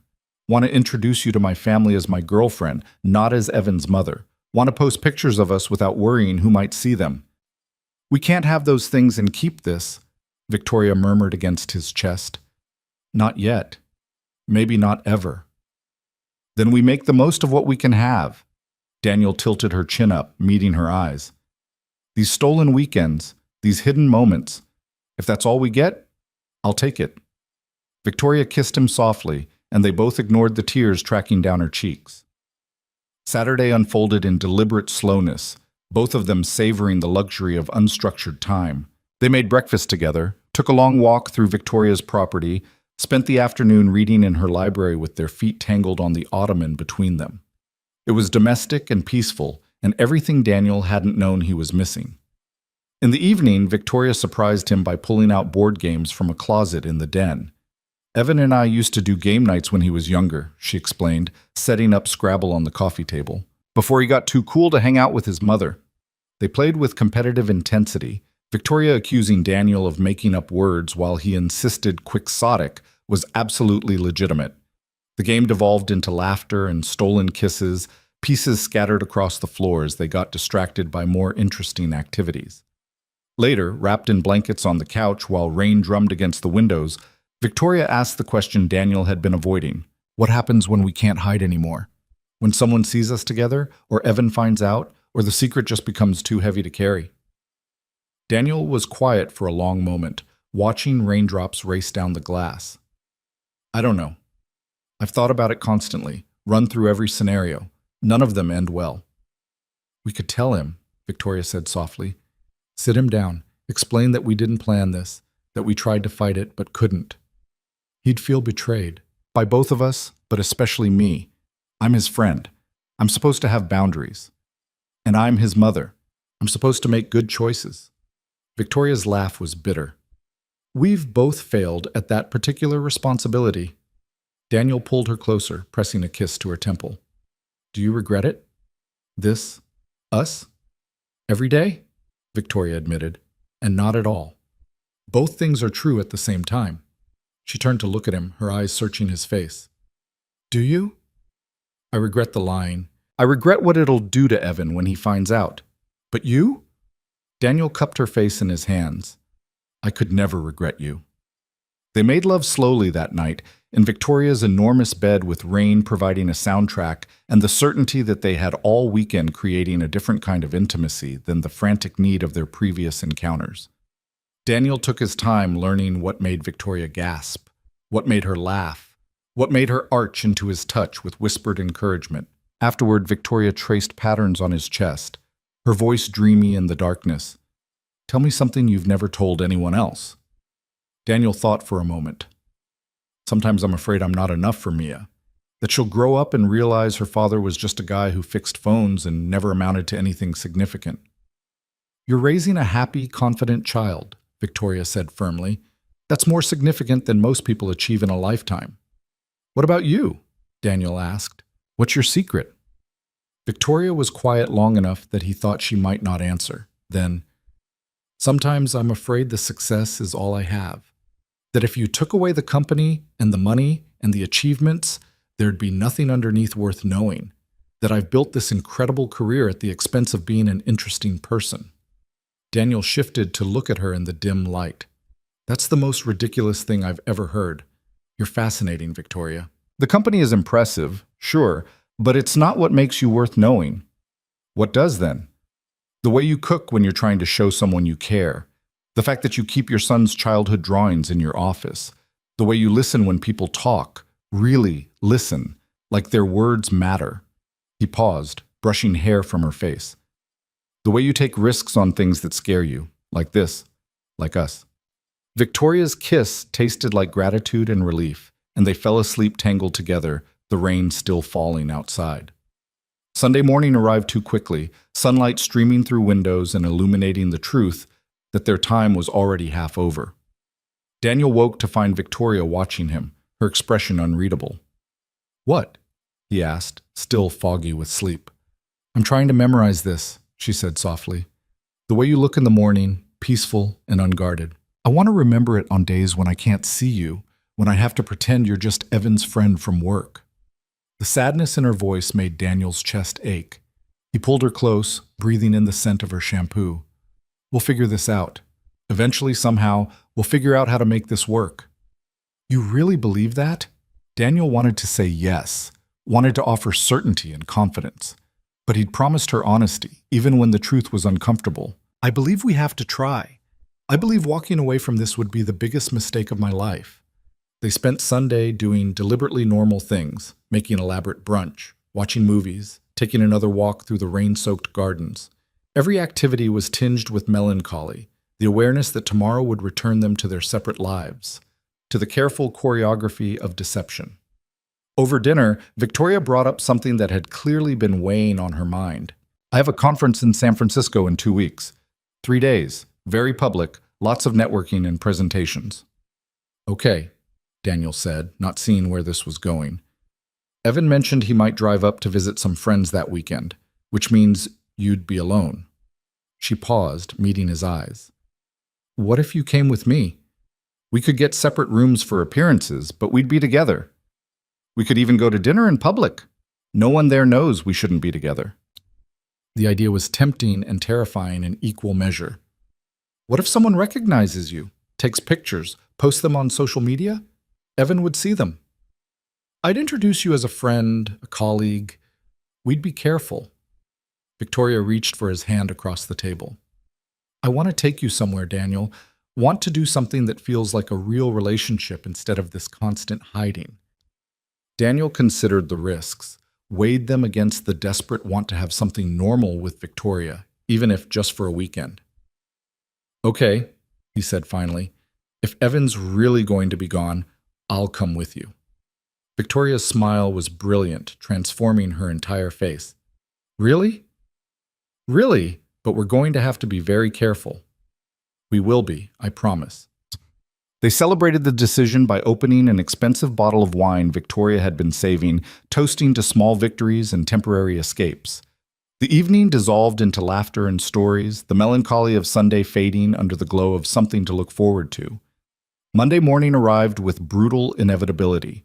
Daniel woke early, acutely aware that Evan would be home by evening and this stolen time with Victoria would be over. He found her already awake, making coffee in the kitchen, dressed in casual clothes that somehow made her look even more beautiful than the elegant outfits she wore for business. "I don't want you to go," she said without turning around. "I don't want to go." "But you have to."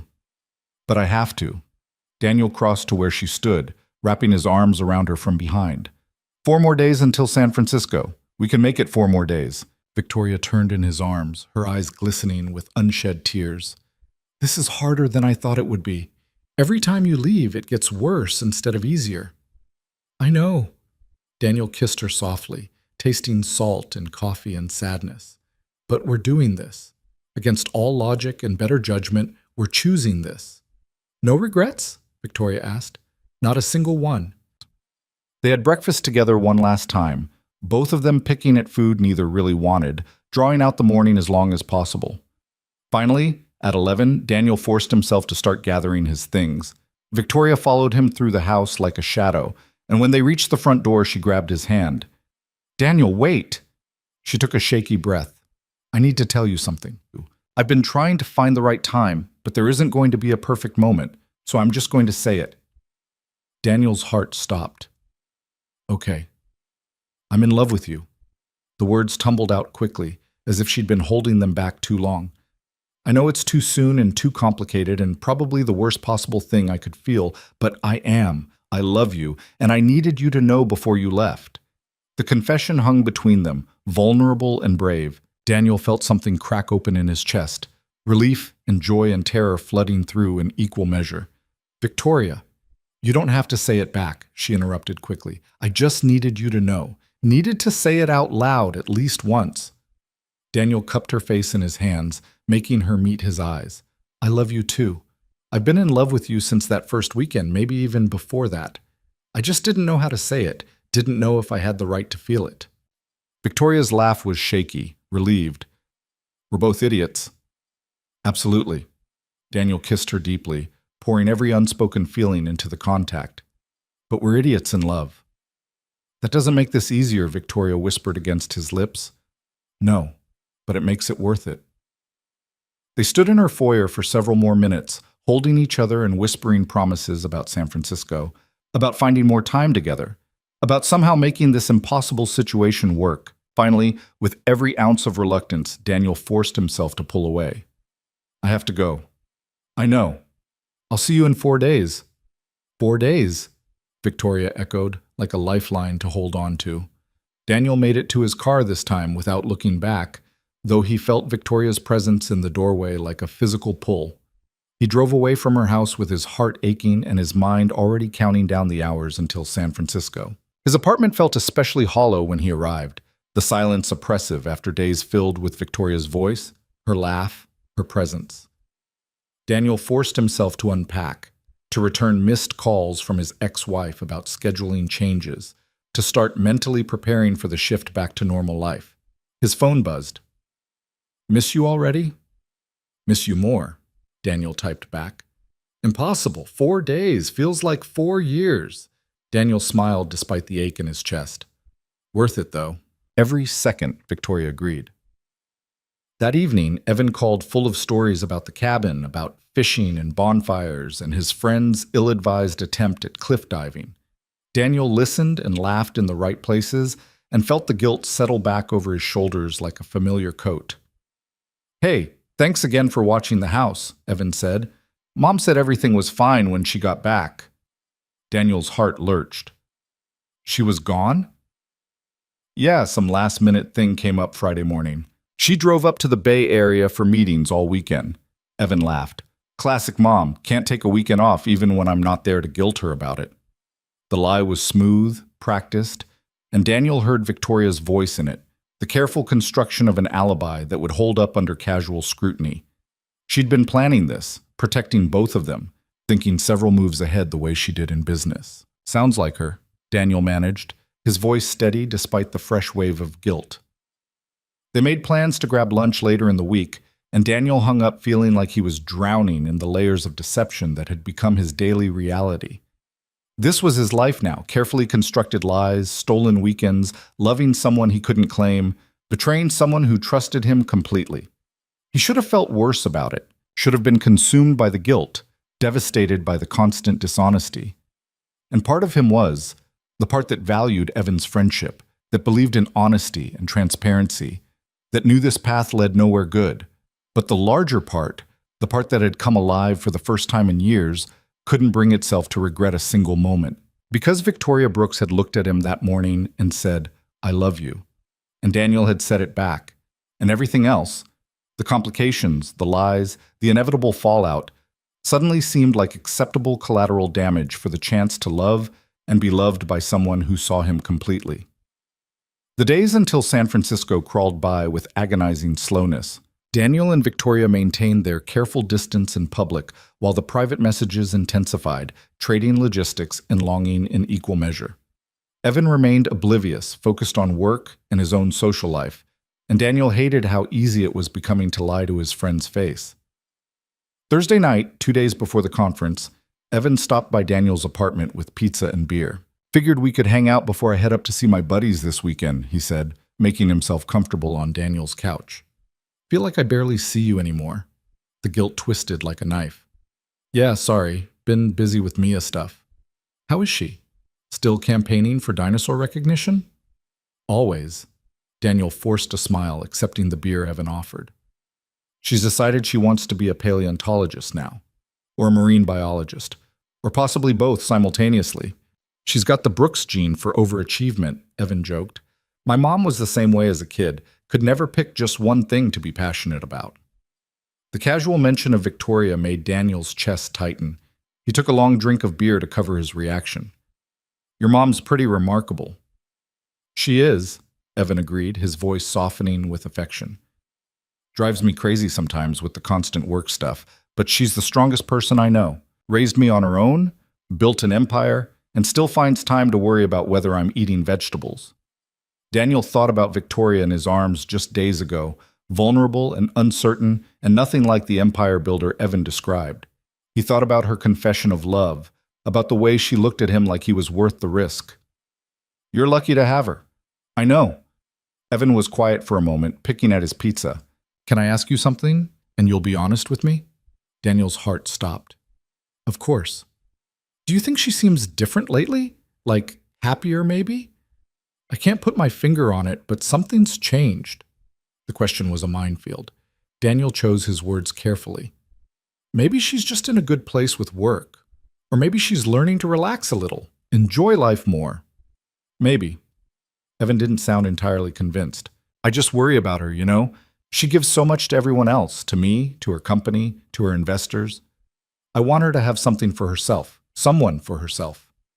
The irony was devastating. Daniel swallowed hard against the truth threatening to spill out. "I'm sure when she's ready, she'll find that." "Yeah."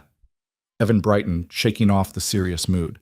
"Anyway, enough heavy stuff. You want to watch the game?" They spent the evening like they had dozens of times before, arguing about basketball, trading insults, laughing at stupid commercials. It should have felt normal, comfortable, but Daniel couldn't shake the awareness that he was living a double life, that the friend sitting beside him had no idea Daniel was in love with his mother, that this easy camaraderie was built on a foundation of lies. When Evan finally left around 11, Daniel sat alone in the dark and wondered how much longer he could maintain the charade before something inside him broke completely. His phone buzzed. One more day. Daniel stared at Victoria's message, torn between anticipation and dread. One more day until San Francisco. One more day until they could stop hiding, at least temporarily. One more day until he had to look Evan in the eye and lie about where he was going and who he'd be with. One more day, he confirmed. "I can't wait to see you." "Me too. I love you." The word still felt new, almost forbidden, but also more true than anything else in his life. Victoria sent back a heart. Then, "Sleep well. Dream of me." Daniel did dream of her that night, of San Francisco and stolen moments and a future that existed somewhere beyond the lies and complications.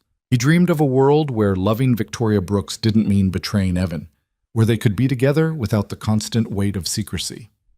But when he woke Friday morning, He was still Daniel Hayes, single father and phone repair technician, packing a bag for a conference trip he had no business taking, preparing to spend the weekend with a woman he loved desperately and shouldn't love at all. The lies had become his truth, and Daniel no longer knew how to tell them apart. The flight to San Francisco felt surreal.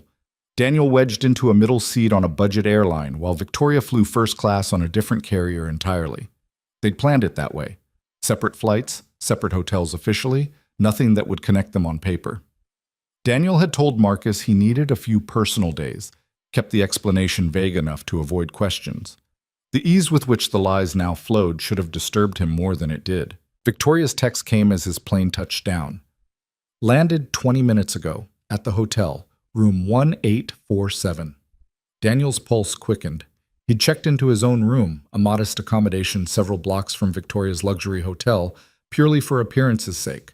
His overnight bag sat unopened on the bed for all of 10 minutes before he was back in a cab, heading toward the address Victoria had sent. The hotel was exactly what he'd expected. Sleek, expensive, the kind of place where doormen wore white gloves and the lobby featured actual art instead of mass-produced prints.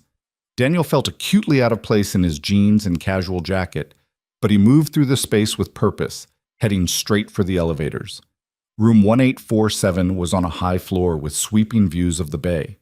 Daniel knocked twice, softly, and Victoria opened the door immediately. She pulled him inside without a word, her mouth finding his before the door had fully closed.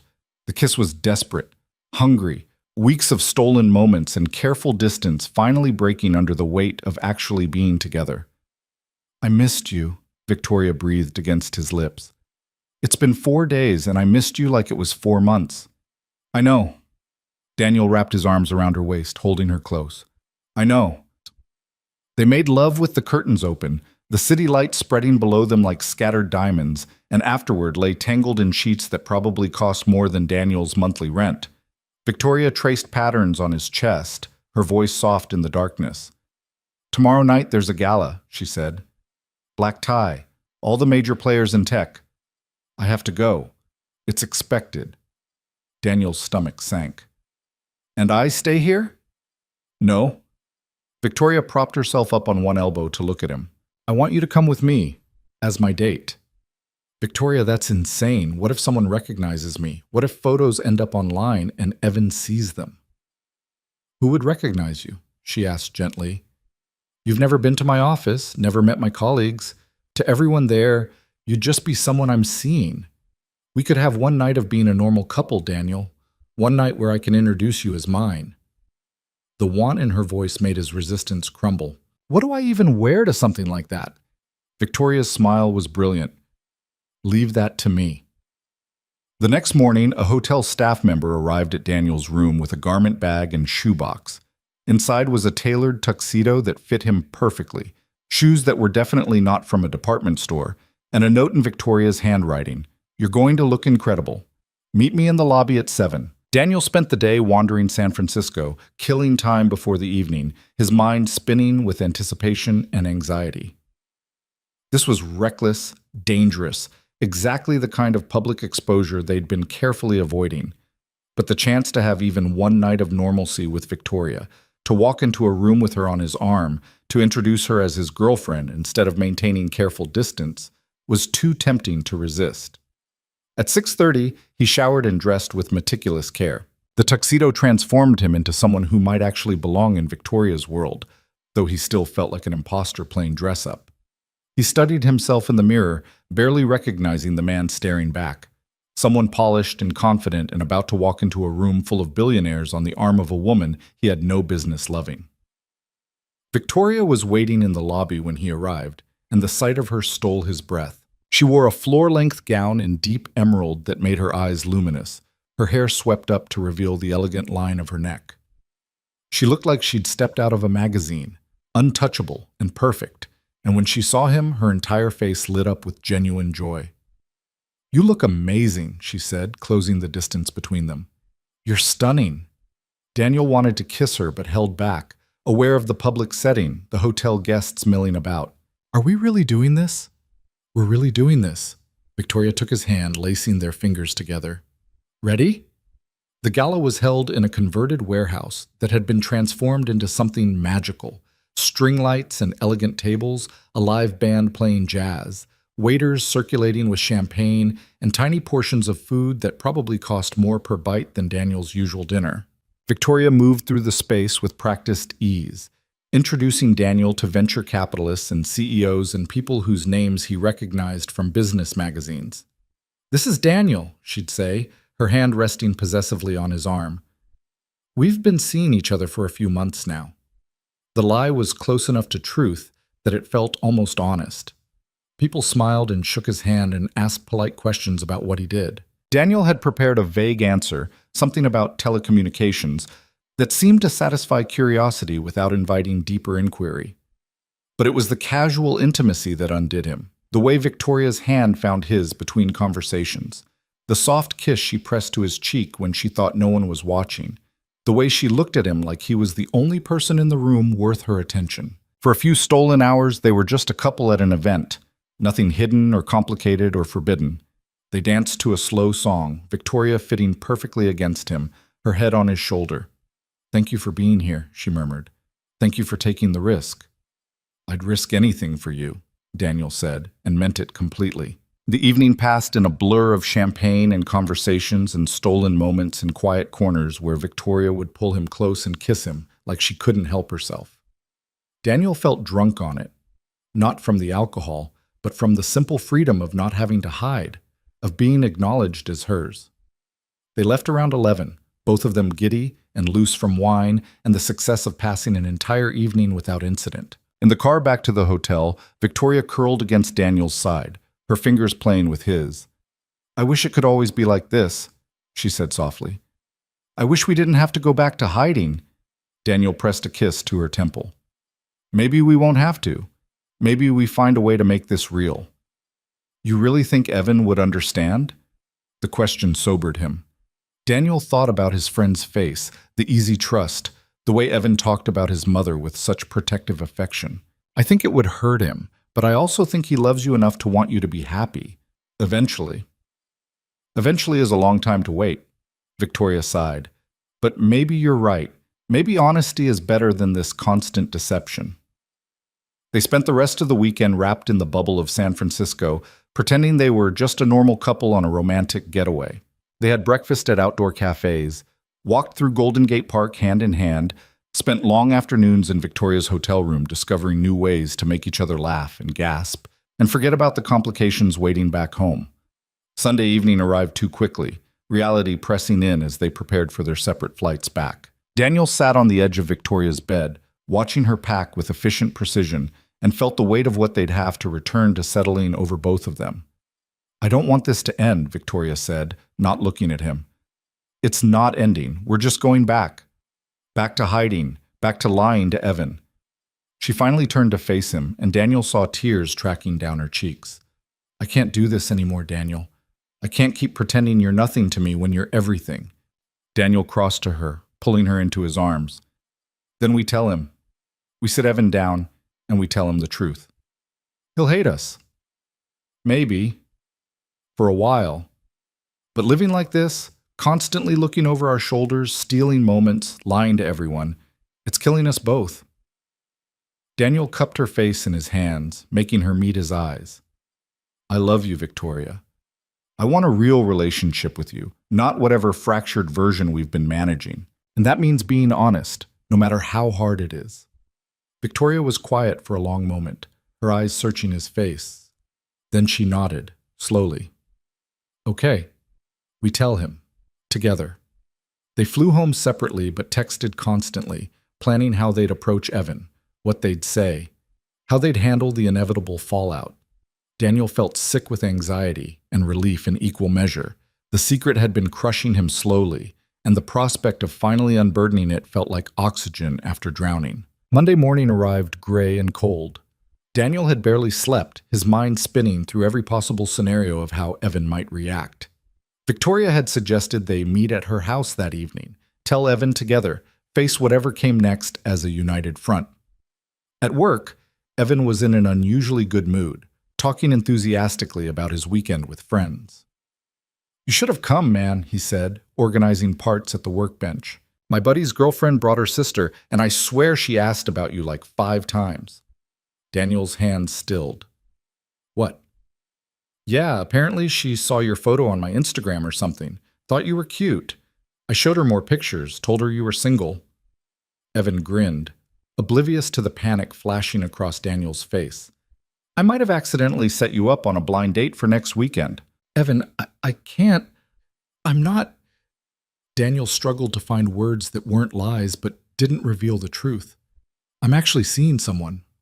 Evan's eyebrows shot up. What? Since when? Why didn't you tell me? It's new and complicated. I wasn't sure how to bring it up. Complicated how? Evan leaned against the counter, genuinely curious. Is she married or something?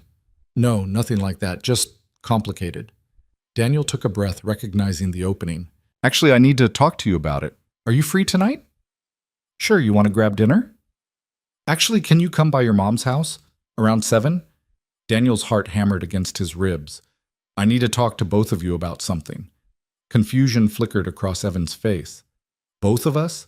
What does my mom have to do with your relationship? Just trust me, please. 7 o'clock at your mom's house. Evan studied him for a long moment, and Daniel saw the exact second suspicion began to creep in. Daniel, what's going on? I'll explain everything tonight, I promise. The rest of the day passed in agonizing slowness. Daniel could barely focus on repairs, his mind consumed with what he'd have to say in a few hours. Victoria texted around lunch. I told Evan I needed to discuss something important with him tonight. He's already suspicious. I know. I couldn't keep lying to his face. No turning back now. No turning back, Daniel agreed. He left work early, went home to shower and change, then sat in his apartment staring at the clock. At 6:30, his phone rang. Evan's name lit up the screen. Hey, Daniel answered, his voice unsteady. It's my mom, isn't it? Evan said without preamble. The woman you're seeing, it's my mother. Daniel's world tilted. Evan, I'm not an idiot, Daniel. The way she's been acting, the way you've been acting, the weird secrecy. And now you want to talk to both of us together? Evan's laugh was bitter, hurt. How long? Evan, please, let me explain. How long have you been sleeping with my mother? The words were sharp, accusing, and Daniel heard the betrayal underneath the anger. A few months, since that weekend you went to Santa Barbara. Silence stretched between them, heavy and damning. When Evan finally spoke, his voice was cold. You're supposed to be my friend. I am your friend. We didn't plan this. It just happened. Things don't just happen, Daniel. You made choices. You chose to pursue my mother. You chose to lie to me every single day. Evan's voice cracked slightly. You chose her over our friendship. It's not like that. Evan, please, come tonight. Let us explain. Explain what? That you've been sneaking around behind my back for months?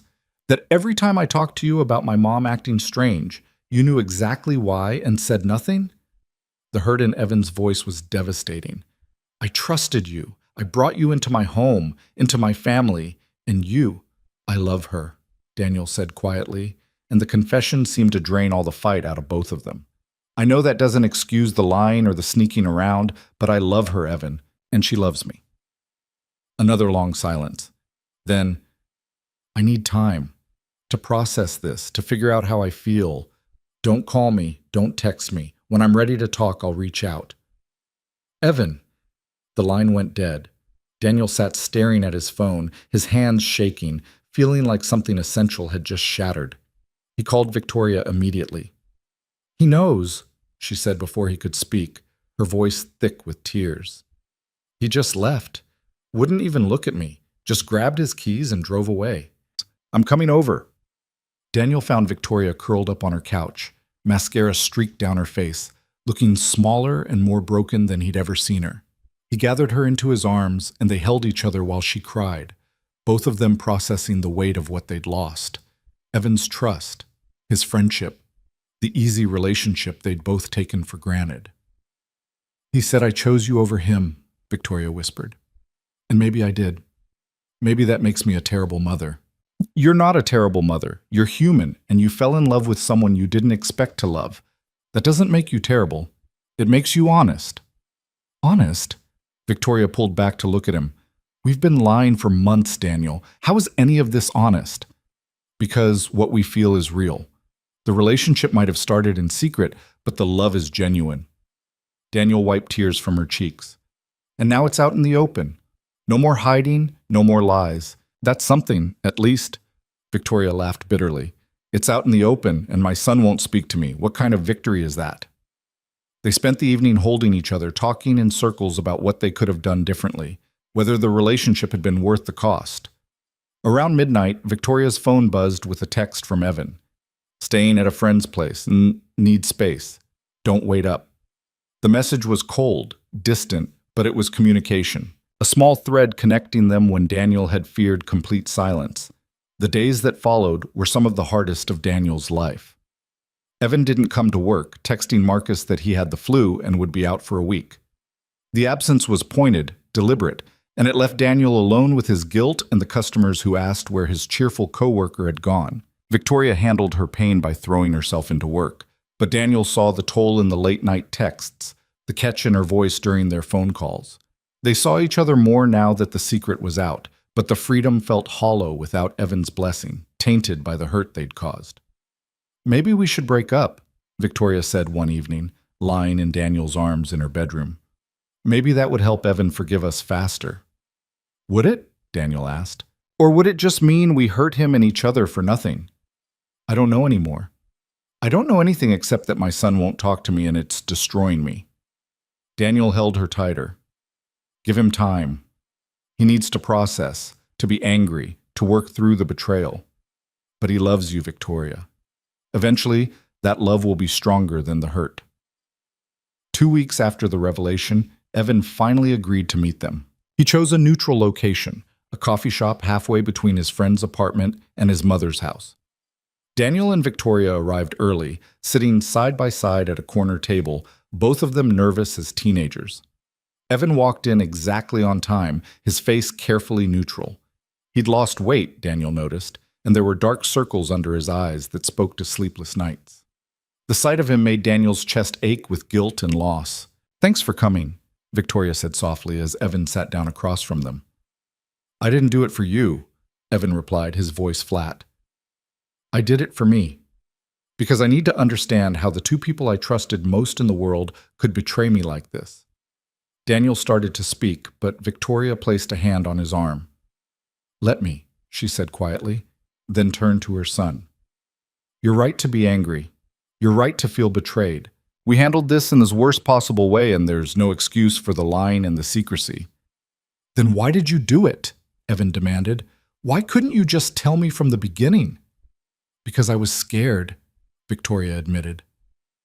Scared you'd hate me, scared I'd lose you, scared that admitting I had feelings for Daniel would make them real and force me to deal with all the complications.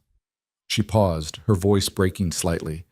I should have been braver. I should have trusted that you'd want me to be happy, even if the situation was unconventional. Evan turned his attention to Daniel. And you? What's your excuse? I don't have one, Daniel said honestly. I was selfish. I wanted your mom so badly that I convinced myself the lying was temporary, that we'd find the right time to tell you eventually. But there was never going to be a right time, and I should have known that. Hey, you were my friend, Evan said, and the past tense hit Daniel like a physical blow. I brought you into my home. I trusted you around my mother, and you... His voice cracked. You took advantage of that trust. I never meant to hurt you, Daniel said. Everything between your mom and me was real, genuine. We didn't plan it, didn't want to fall for each other, but we did. That's supposed to make me feel better? Evan laughed bitterly. That you couldn't help yourselves? Victoria reached across the table, trying to take Evan's hand, but he pulled away. Sweetheart, I know you're hurt, but please understand, Daniel makes me happy in a way I haven't been in years. He sees me, really sees me, not just the success or the money or the mother role. He makes me feel alive. And that's worth destroying our relationship? Evan asked, tears finally breaking through the anger. I'm your son. Doesn't that mean anything? It means everything, Victoria said, her own tears flowing freely now. You are the most important person in my life, Evan. You always will be. But I can't live my entire life making decisions based solely on what you might think or feel. I deserve happiness too, even if the source of that happiness is complicated. He's 11 years older than me, Evan said to his mother. Doesn't that bother you? He's 2 years younger than me, Victoria replied calmly. Age is numbers, Evan. What matters is how we feel about each other, how we treat each other. Evan was quiet for a long time, processing. Finally, he looked at Daniel. Do you love her? Really love her? Or is this just some fantasy about being with a rich, powerful woman? I love her more than I've loved anyone, Daniel said, holding Evan's gaze. The money, the success, the house, none of that matters to me. I love Victoria because she's kind and funny and brilliant and brave enough to take risks on things that scare her. I love her because she makes me want to be better than I am. And you love him? Evan asked his mother. With everything I have, Victoria said without hesitation. He came into my life when I'd convinced myself I didn't need anyone, and he showed me what I'd been missing. Connection, partnership, someone who sees me as more than just the roles I play for everyone else. Evan absorbed this, his expression still guarded, but the anger slowly giving way to something more complicated. Hurt, mixed with reluctant understanding. I need more time, he said finally. I can't just forgive you both and pretend everything's fine, but I can try to understand. That's all we're asking for, Victoria said, relief evident in her voice. Time and a chance to prove that this relationship is real, that it's not just about betrayal and lies. Evan stood to leave, then paused. For what it's worth, I've never seen you this happy, Mom. Even when you're crying and miserable about me being angry, there's something different about you. Lighter, maybe. He glanced at Daniel. I guess you did that. I'm trying, Daniel said quietly. Keep trying, Evan replied. And maybe, eventually, I'll figure out how to be okay with this. He left without another word, and Victoria collapsed against Daniel, sobbing with relief and residual pain. They sat in the coffee shop until the staff started giving them pointed looks, then drove back to Victoria's house in silence, both of them emotionally exhausted. Over the following weeks, Evan slowly began to thaw. He returned to work, maintaining professional distance with Daniel, but no longer radiating active hostility. He started accepting his mother's calls, though the conversations were stilted, careful, nothing like the easy rapport they'd shared before. Daniel and Victoria adjusted to their new reality, a relationship that existed in daylight but remained complicated by the fracture it had caused. They had dinner together openly, spent weekends at Victoria's house without hiding, and slowly began to build something that felt less like a secret and more like a real partnership. 2 months after the confrontation, Evan showed up at Daniel's apartment unannounced on a Saturday morning. Daniel answered the door in sweatpants and a coffee-stained t-shirt, surprised and nervous. Can I come in? Evan asked. Of course. They sat in Daniel's small living room, the silence stretching uncomfortably. Finally, Evan spoke. I've been thinking a lot about what you and my mom said, about love and happiness and not being able to control who you fall for. Okay, Daniel said cautiously. And I realized something. Evan met his eyes. I've been angry at you both for lying to me, for betraying my trust. But underneath that, I think I was really angry that my mom found someone and I wasn't the center of her world anymore. The insight surprised Daniel. Evan, let me finish. Evan took a breath. I'm 21. I'm supposed to be moving on, building my own life, finding my own relationships. But some part of me wanted my mom to stay frozen in place, always available, always focused on being my mother. That's not fair to her. You're her son. It's natural to want her attention. Maybe, but she deserves more than just being my mother. She deserves to be loved, to be happy, to have a partner. Evan's smile was small but genuine. Even if that partner is someone who used to be my friend and is honestly kind of a downgrade in the looks department. Daniel laughed, surprised by the joke, by the olive branch extended. I've always known you were better looking. Obviously. Evan's expression grew more serious. I'm not saying everything's perfect. I'm still processing the weirdness of my friend dating my mom. But I can see how happy you make her, and that matters more than my discomfort. Thank you, Daniel said quietly. That means more than you know. Don't make me regret it. Evan stood, heading for the door, then paused. And Daniel, if you hurt her, friend or not, I will absolutely destroy you. I wouldn't expect anything less. After Evan left, Daniel called Victoria immediately. He came by. We talked. And? Victoria's voice was tight with hope. And I think we're going to be okay. All three of us. Victoria's sob of relief was audible through the phone. Really? Really? It's going to take time, and things won't ever be exactly like they were, but we're moving forward. That evening, Victoria invited both Daniel and Evan to dinner at her house. It was awkward at first, all three of them dancing around the elephant in the room, but gradually the conversation found its rhythm. Evan told stories about work, Victoria shared news about a new investment, and Daniel contributed terrible jokes that made them both groan. At one point, Evan caught Daniel's hand on his mother's knee under the table and visibly flinched, but he didn't say anything. Small steps, Daniel thought. They were taking small steps towards something that might eventually resemble normal. Months passed, and the sharp edges of the situation slowly smoothed. Evan moved out permanently, getting an apartment with friends, and the distance seemed to help all of them adjust to the new dynamic. Daniel and Victoria's relationship deepened, the foundation of honesty they'd built after the secret came out, proving stronger than the lies that had started it. One Saturday afternoon, Daniel brought Mia to Victoria's house for the first time. He'd been nervous about the meeting, worried about how his daughter and his girlfriend would interact, but Victoria had insisted she was ready. Mia bounded into the house with her usual fearlessness, immediately zeroing in on the pool visible through the windows. "You have a pool? Dad, she has a pool!" Victoria laughed, crouching down to Mia's level. "I do have a pool. Do you like swimming?" "I love swimming. Dad taught me last summer, and now I can do a handstand underwater. Want to see?" "I would love to see that," Victoria said warmly, and Daniel felt something settle in his chest watching the two most important women in his life connect so easily. They spent the afternoon by the pool, Mia showing off every trick she knew, while Victoria applauded and encouraged. Later, over pizza that Victoria had ordered, Mia asked with her characteristic bluntness, "Are you my dad's girlfriend?" Daniel nearly choked on his drink, but Victoria handled it with grace. "I am. Is that okay with you?" Mia considered this seriously. "Are you nice to him?" "I try to be very nice to him." "Good. My mom's boyfriend is nice too, but he doesn't let me have dessert before dinner like Dad does." Mia looked at Victoria hopefully. "Do you have dessert?" Victoria's smile was brilliant. "I have ice cream. Would that work?" "I love ice cream. Dad, I like her." Daniel met Victoria's eyes over his daughter's head and saw the same emotion reflected there that was blooming in his own chest. The feeling that pieces were falling into place, that the complicated mess they'd created was slowly becoming something beautiful.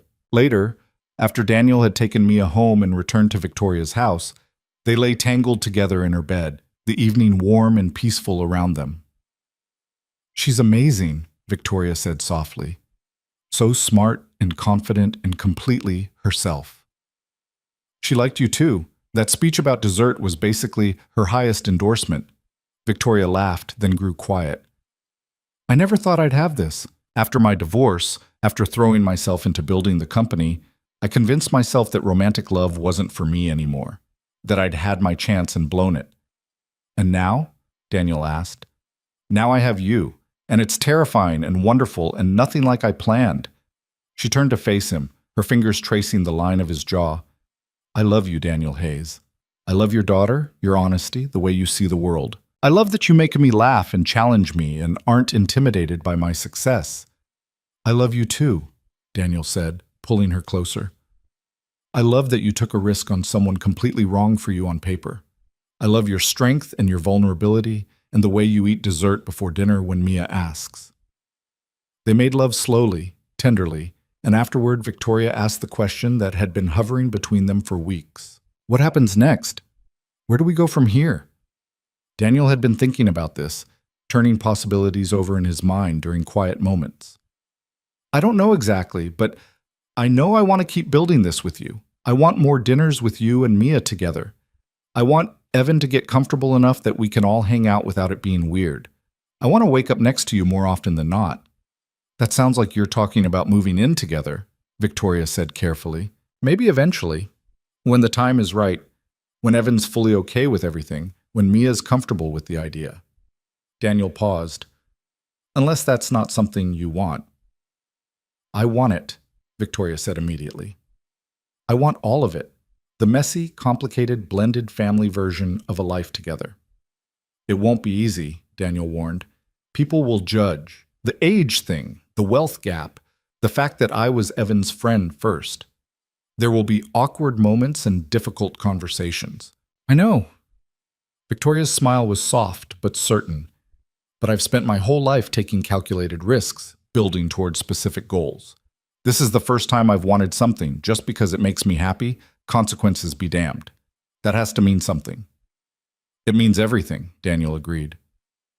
The future unfolded gradually, without drama or grand gestures. Daniel started staying at Victoria's house more nights than not, his belongings slowly migrating from his apartment to her drawers and closet space. Mia became a regular weekend visitor, claiming one of the guest rooms as her own and filling it with art supplies and dinosaur books. Evan adjusted to the new normal, his initial discomfort giving way to resigned acceptance and eventually something approaching genuine support. 6 months after the truth came out, Evan pulled Daniel aside at a family barbecue. I need to tell you something, he said, his expression serious. Daniel's stomach dropped, fearing a return to the anger and hurt. Okay. I was wrong about you. Evan met his eyes steadily. When I first found out, I thought you were taking advantage, that this whole thing was some weird power trip or midlife crisis. But watching you with my mom these past months, the way you look at her, the way you make her laugh, how happy she is, I get it now. Evan? I'm not saying I'm thrilled about my friend dating my mother, Evan continued, a wry smile tugging at his lips. It's still weird, and I'm probably going to need therapy to fully process it. But you're good for her. You make her happy in a way I haven't seen since I was a kid. And that matters more than the weirdness. Daniel felt emotion clog his throat. Thank you. That means everything to me. Just don't screw it up, Evan said, clapping him on the shoulder. Because if you break her heart, I will absolutely make your life miserable. I wouldn't dream of it. Life settled into a rhythm that felt both extraordinary and beautifully ordinary.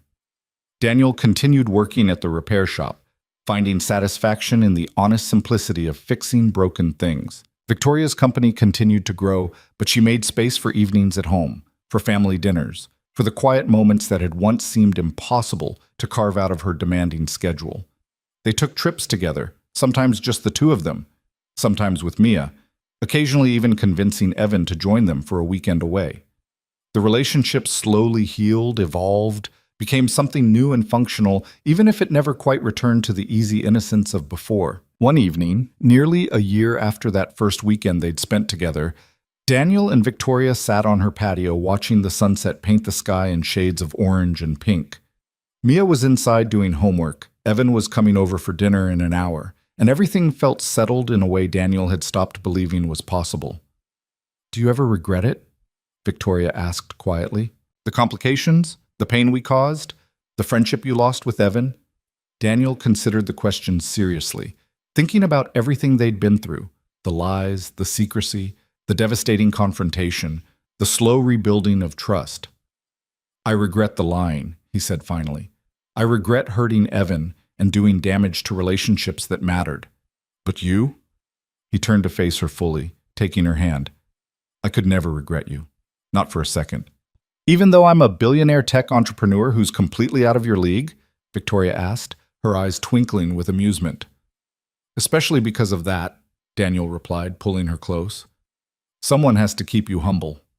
Victoria laughed, the sound warm and genuine, and kissed him as the sun dipped below the horizon. Inside the house, Mia called out asking about dinner, and somewhere across town, Evan was probably stew-pack in traffic, and the world kept turning with all its beautiful, messy complications. Daniel Hayes had spent most of his life playing it safe, choosing security over risk, contentment over passion, the predictable path over the uncertain one. But loving Victoria Brooks had taught him that sometimes the most worthwhile things in life were the ones that scared you, the ones that required courage and honesty and the willingness to face consequences. They'd built something real from a foundation of secrets and mistakes, and while it would never be perfect or uncomplicated, It was theirs.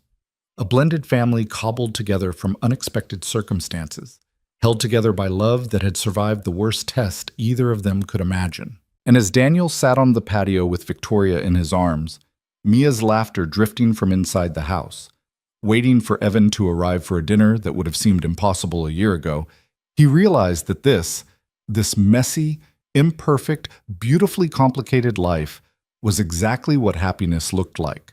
Not the fairy tale version, where everything worked out cleanly and no one got hurt, but the real version, where people made mistakes and worked through them, where love required effort and forgiveness and the courage to keep choosing each other even when it was hard.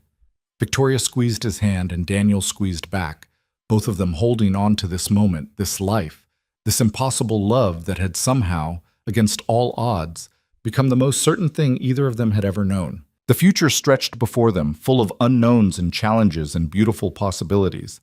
But they would face it together, Daniel and Victoria, Mia and Evan, a family built not from tradition or expectation, but from the brave choice to love despite the cost, to build despite the obstacles, to create something new and precious from the wreckage of what they'd almost destroyed. And in the end, that was more than enough. It was everything.